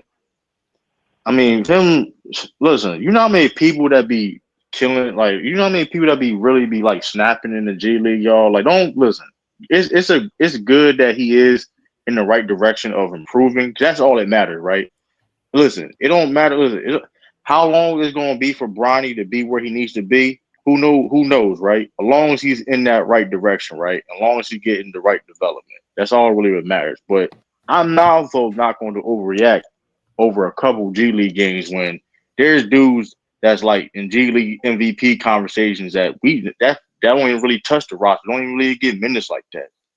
I don't think you understand. It's levels when it comes to G League and the NBA and getting rolled in the NBA. It's levels. You know what I mean? And granted, Bronny is fortunate, you know what I mean? He's not on a 2-way contract. So, and granted, hey, he should, in my opinion, the fact that you got guaranteed money, finish you need to be in the G League full time till he, you know what I mean? Get that much development, you know what I mean? I think the only reason the Lakers gave him a guaranteed deal, like now that I think about it, and this is the only thing that makes sense. I believe the only reason the Lakers gave him a guaranteed deal because of the slim possibility that they might move on from LeBron. And that guaranteed deal gives them also the power to move Bronny with LeBron if that's what LeBron wants to do. Because the two-way contract makes way more sense. It just makes way more sense, and you don't clog up our main roster spot. So putting them under a regular contract, the only thing I can picture why is if you do move on from LeBron, you can package Bronny with him and kind of give LeBron what he wants. But that's the only thing that really makes sense with giving him a deal like that. That's the only thing that can happen. That makes a lot of sense too. And I mean, listen, Bronny, he has people saying he has potential, or the argument saying that they believe in him, and maybe he could be something. Who knows? Like I said, it's like he got a 4-year contract. I think he got a team option, and if I'm not mistaken, I think it's a team option. Looking at it now, it's a team option. I mean, listen, keep on developing. If I'm like I said, if he ready to play the NBA now, or he gonna be playing the real NBA minutes soon? No, absolutely not. You know what I mean? Listen, it's a lot of people. And I forgot my man's name, said if he's the worst player. Now I don't listen. I don't know. Listen, because I don't know who is the worst player in the NBA. But listen, it's a lot of people that's not ready. It's a lot of people granted, Bronny's a rookie. It's a lot of people that got undrafted, or people in a similar situation as Bronny that's in the same situation as Bronny got the spotlight on him. You know what I mean? And of course, he's LeBron James' dad. So yeah, I don't think it don't matter if he's the worst or not. You know what I mean? Because there's a lot of people in the same position. You know what I mean? People know me. It's the average tenure of NBA is 3 or 4 years, if I'm not mistaken. You know what I mean? So Bronny's got to worry about to keep on developing so he can, have a solid NBA career. You know what I mean? He says we got C Sense in the chat. He says, was Jeremy Lin NBA ready? And then he asked if Rookie Rubio was NBA ready. And I want to touch on that a little bit too. Let me explain to him. I think he's still not understanding this right here. It doesn't matter who outside of the NBA thought he was NBA ready. If the NBA comes knocking on your door and there's a plethora or even just one team that feels you are the player for them, you got to grow up and become NBA. That's when you know you're NBA. Whenever a team wants to draft you, you're NBA ready. So it doesn't matter what y'all definition of NBA ready is. Once a team knocks on your door and says, we want to draft you, you automatically are NBA ready, and you don't have any say-so in it. Players don't choose when they're NBA ready. The NBA chooses when you're NBA ready. And when they come knocking, you don't turn them away. I mean, this is the first time ever in NBA history where we might start seeing that, and that's only because of the NIL and how much money some of the top players can make by staying in college. But because the NBA does all guaranteed contracts, and this is not the NFL, you're not going to see too many people telling the NBA, nah, I don't care that you can draft me in the first or second round. I'm going to stay in college and try to boost up my stock a little bit more. You don't do that. And if you have a coach that co-signs that, then you got a trash coach. Because a good coach is going to do like Matt Painter did to Carson Edwards. You're not coming back to – because coming back to Purdue would have helped Matt Painter. That would have helped him significantly. Yeah, that would have helped him individually be more successful as a coach at Purdue, but it does nothing for Carson Edwards. So a good coach is going to tell you you need to take your ass a pattern and go to the NBA. Your time is come. Quick question, bro. Yep. So do you think they came and got Bronny because he was NBA ready or because of his name? That's relevant to his. Come on. Hold on. No. That's a good question. So here's the thing. It's a combination of both. Because the NBA can come knocking on your door for a number of reasons. They can come knocking on your door because of the marketability. This has happened multiple times with a couple players that have gotten drafted from China. There have been a couple players that got drafted from China that probably couldn't compete for a D2 collegiate spot. But the marketability, the business side of it with China got those players drafted. The NBA can come knocking because of potential. For example, with Peyton Watson. Peyton Watson only averaged 3 points per game at UCLA, but the NBA came knocking because some team saw his potential and said, we want to draft you. Peyton Watson, it's time for you to grow up. You are now NBA ready, whether you like it or not. Come on to the NBA. And then you can get drafted to the NBA if you just one of them guys and you just in the lottery and you just got it like that. Like AJ DeBanza, who's going to BYU. He's going to be one and done. Cooper Flagg's going to be one and done. Cooper Flagg, when he finishes after his first year at Duke, he personally may not feel he's ready to move on to the next level. It don't matter what he feels because the NBA is saying you're going to be a lottery pick. You need to bring your ass on back, come on to the NBA. Because the only thing that's going to happen with Cooper Flagg, if he stays at Duke for a second year, is his draft stock is going to go down because the NBA is going to start looking on to new players like AJ DeBanza and some of the new flock that's coming in. So you only go when the NBA knocks, you go. Well, I don't care if maybe the Lakers said we want Bronny just for the money. We know he's going to sell 100 million in jerseys. For whatever reason, the NBA comes knocking. Once they come knocking, you go and you ask questions later. And so what are things Bronny needs to work on in this game? I think we all know there's a lot Bronny needs to work on. But to say that what I'm talking about is there are a lot of people out there that are just completely saying that Bronny is the worst player that they've ever seen. He don't look like he want to play. Oh, LeBron is forcing him to hoop.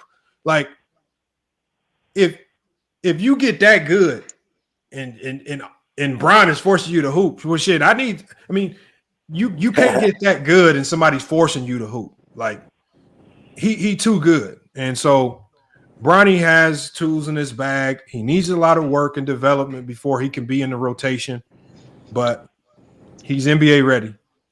Right. And I think he's been NBA ready since high school. And also, senior year. guys, that we all know that the NBA is a bottom line business, right? They want to operate from the black. And here you got a prize in the draft that's going to garner you attention. Not only attention from NBA purists, but I'm talking about attention from just casuals because of the name Bronny James Jr. They're going to tune in to see what he's going to do on the next level. So regardless if you think he's trash or regardless if you think he's a treasure, the NBA wants Bronny James in the NBA also because he is a financial revenue stream.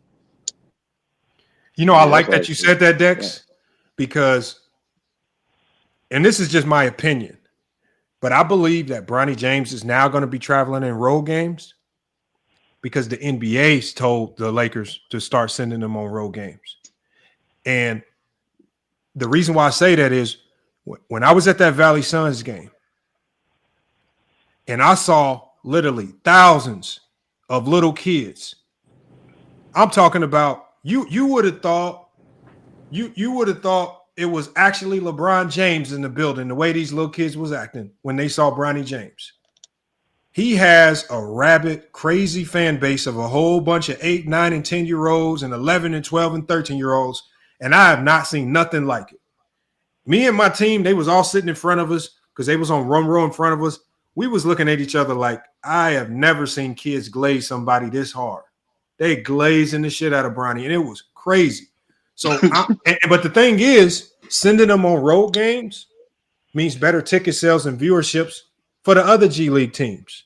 Wherever Bronny goes, he has a crazy fan base, and it's not right for only the South Bay Lakers to benefit from that with their home games. Him going on the road benefits literally the entire G League. It was, and Dex, you know about this. It was the LiAngelo Ball effect. You know the fanfare around LiAngelo Ball. Good take, good observation. Right? Exactly. And it's just like I think the NBA came knocking on the Lakers' door saying, hold on. you got a cash cow sitting over here, and you telling us we can't use it as well, like the other teams can't capitalize a little bit, because you're talking about in less than 24 hours, that game went from being 20%, that arena went from being at 20% capacity to like 98% sold out because they said Bronny James was traveling and playing. That's ridiculous right there. So, I mean, Bronny James, for right now, his value just is in his marketability. And it's on him over the next 4 years to make it more than just marketability, because that marketability, that's going to fade. Like this marketability run that he's on right now, that's going to diminish after about a year or so. And he's going to have to be more than just a marketing tool. Otherwise, yeah. And so this is why, so it's on Bronny to step up and do some things. He got a lot of work to do. But for now, this is what his use is. It is what it is, man. Yeah, that's a great take. Because it benefits the G League. Because now, okay, you get exposure for other young G League talents, and you somebody may be tuning in or going to a game, a South Bay Lake with Bronny, and be like, hey, who this guy right here? You know what I mean? So it's positive things too about. I mean, which is, you can't go wrong with it, right? Exposure, money for the help of other G League teams. You know what I mean? And because there's a lot of young talent in the G League. It's people that come out of the G League and come stars. You know what I mean? So I mean, there's nothing wrong with that at all. But but you can't be like. But like I said, you can't. It's hard to compare when I'm talking about. Oh well, was this person NBA ready? When everybody, like you said, y'all touched on it. Everybody's situation different. You know what I mean? You can't you know what I mean? You don't know there's a bunch of reasons why somebody made the league. You know what I mean? So it's like, especially when it comes to like the undrafted people, because like the thing about a guy like Jeremy Lin, he played like 4 years in college, so he had experience. So it's like it's different comparing to somebody like that. He has like more basketball experience coming in, getting drafted, like trying to get in the NBA, than like a guy like Bronny. So, like you said, that marketability, his name, all that's gonna fade, and he's gonna have to put up them stats, them numbers to match with that, and to supersede that, and to carry on that. But if not, he'll probably be out of the league in 4 years. I doubt it. I doubt it. I mean, even with that, a lot of people can't make it too. The controversy that swirls around Bronny James Jr. will extend his longevity alone. Just the controversy, because it's always going to be asked. There's only one reason why it's controversy there, though. It's his father. So if his father's not really around, and he's not really doing anything, he's not gonna be as relevant as you think he is. He won't be as relevant as you think he is. The NBA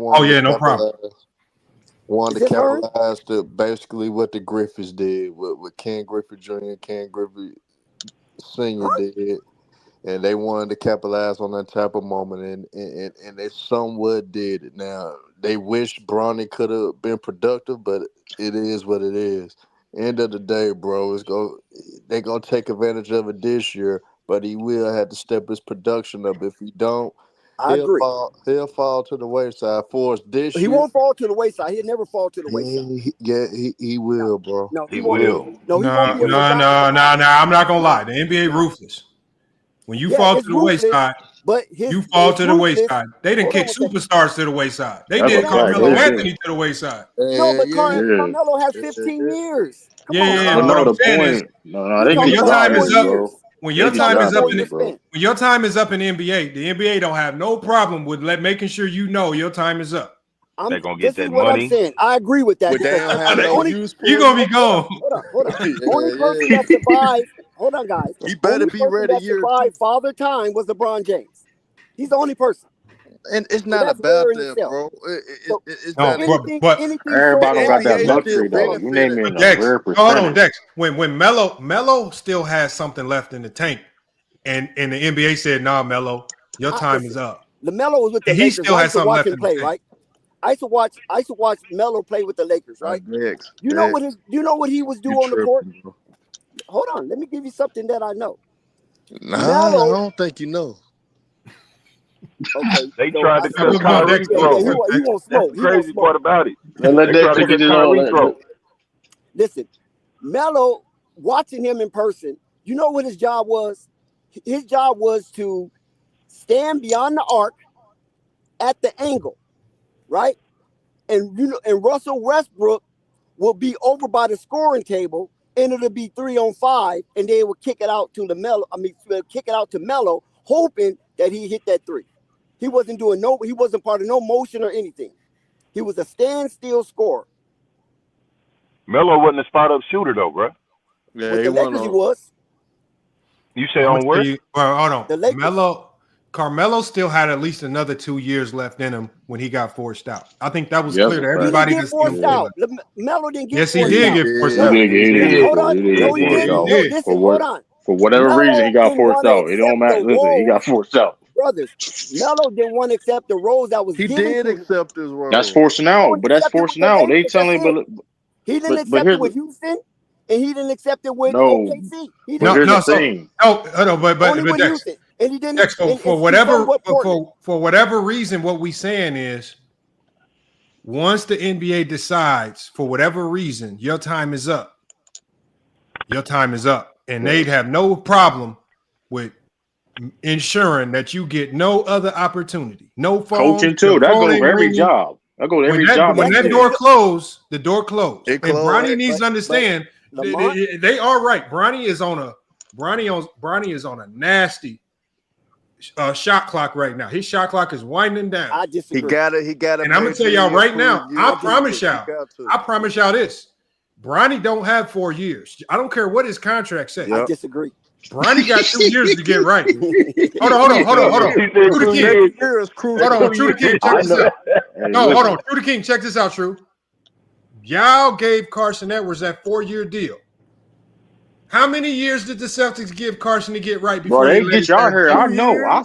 Listen. Well, couple of three. It wasn't long. He was listen. wasn't Here's long. the thing. Listen, if you don't conform, listen for any reason. Listen, and Carson Edwards, I think he's doing good overseas. I think, but there's a bunch of people. Listen, you know how many people overseas, bro? I ain't gonna lie. I may start watching EuroLeague games. How many like players that like I grew up like? It's people. Listen, they will get you out of here, bro. Like for whatever reason, I don't care what job you is. You could be a whole guy sweeping the floor. If this it's like Listen, Hey, hold on 1 second. Hey, You guys are reverting. Hold Hold on, you Dex. guys are reverting to your Dex. personal I opinions. gotta bring this up to you. that's bro. not Go ahead. personal opinion, bro. Go ahead. I know how they do. Go ahead. Hold on, True. I gotta bring this up to Dex right quick. If they could get a cultural icon, they could force a cultural icon and Allen Iverson out the That's a league. What fact. makes you think they won't do Bronny James? What makes No, you think they won't Allen do Bronny? Iverson was at the end of his career. He still had 2 years left. Man, he could've didn't have played no 2 farewell Okay, 2 tour. years. AI That's didn't have still no at the end of farewell your tour. career. What you mean? That's less than 5 years. AI could have still averaged 20 around that time, to be honest. I mean, Allen Iverson could have stayed, but you know why he left? Hold on. You know why he left? Man, they Because forced he him out wasn't too. going to continue to play a reduced role with a And they reduced forced salary. him out too. But here's the thing. But I'll give you an example. But here's the thing about not okay. If the NBA saying okay, whatever it is, hey, we need you to do this. For example, Bronny. They want Bronny to be at a certain level at a certain amount of time. He was like I say, he's on the Who clock. said that? If he Who can't, said that? They I want mean to be that's at a how certain it level at a is. But certain amount of time. listen. Here's the thing. I don't care. Listen. If you are a project like a Bronny, if you're a young player like Bronny, you are on a timetable. I don't care how you on a timetable. 4 I've years. seen. 4 years. Hey, it be short. Hey, I don't. I'm telling you right now. Hey, I'm telling you right now. He might Year get 2 paid is for gonna 4 be years, but he will not be in the league for 4 years if he don't get right. he got a team option his last year too, so it could be 3. I promise you that. Tell Dexter how crucial year 2 is going to be for Bronny, man. No, hold on, bro. Because look at what the Lakers did to what's his name? Max was it? Hold on, no. Hood Shafino. Hood Shafino. No, Hood Pippen, Shafino. not Hood Shafino. Hood Come Shafino. on, man. UCLA. Hood Shafino. Listen. He didn't come Hood in the league with the Shafino. fanfare as Bronny James. Don't do Listen that. to what I'm saying. Hood Shafino was up for his. This is a first round draft pick. He was up for his player option. Pippen would have been a better choice. Well, what happened? What happened with Hood They messed Shafino's up with player that. option? They cut him. Exactly. True. They dropped it. They said no. We not picking Hood up your player Shafino is option. No. Bad take. Nah, he got chances too. Nah, Shafino had chances too. No. I'm just saying that's a bad take. He wasn't even all that at UCLA. But what I'm saying is this right here. Pippen would have been a better choice. Coach because Shafino went to Lakers gave IU, up on- not UCLA. I mean, Yeah, IU. he went to Okay, IU. you're right. IU. My bad. Yeah, Indiana. A Hoosier. Pippen would have been a better choice because the Lakers gave up on him too soon, and look at him now. Yeah, but they didn't give up on Scottie Pippen because they didn't think he was good. They just had to. They were They were making Doesn't matter. They let him go. No, but it wasn't because he was good. And like I said when your time is up, ain't no other team gonna open the door for you. As soon as Scottie He's Pippen there. left, He's with Memphis. hold on. Balling. But as soon as Scottie Pippen, as soon as his time was up with the Lakers, they man had like 9-10 teams knocking on his door. He was cool. Yeah. We're looking at Bronny. Lakers If gave up Bronny on don't him too improve, when his time is up with the Lakers, that phone will not ring.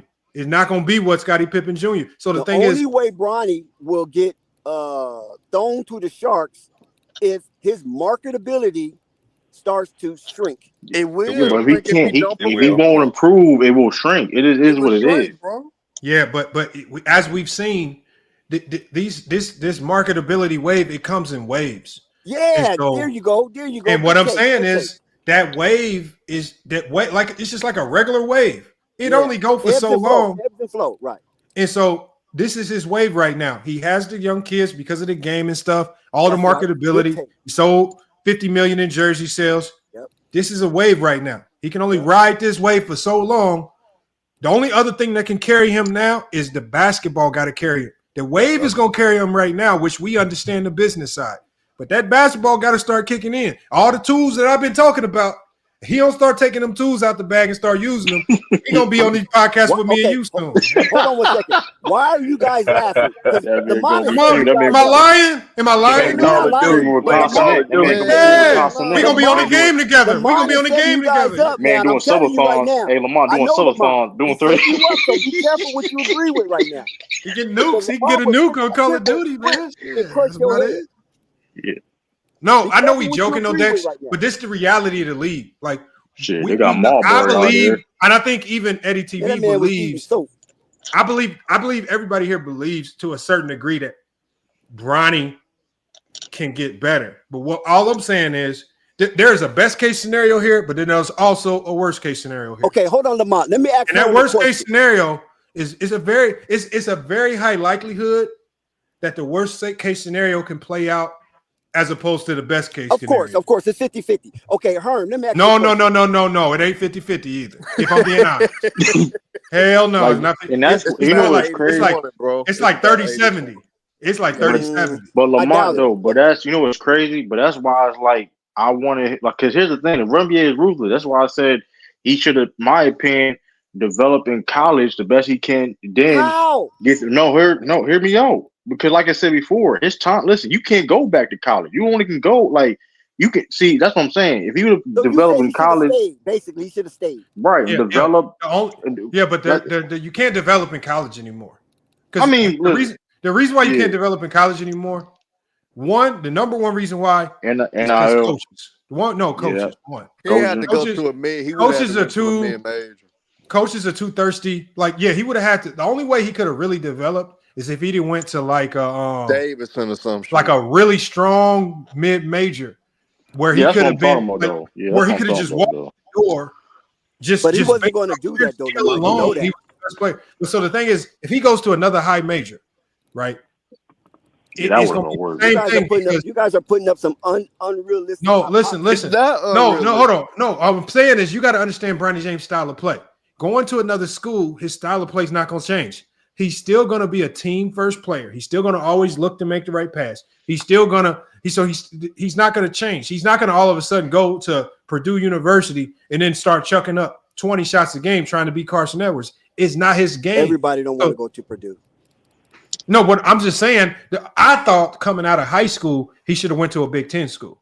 That suited his style of play better. And I feel like the Big Ten schools will do better at making him look better at what he does well. For example, if you look at Purdue now, they got this little white dude at point named Braden Smith, a two-star recruit out of Columbus, Indiana.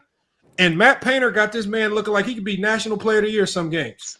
But it's in a defensive team-oriented system where he knows how to highlight and maximize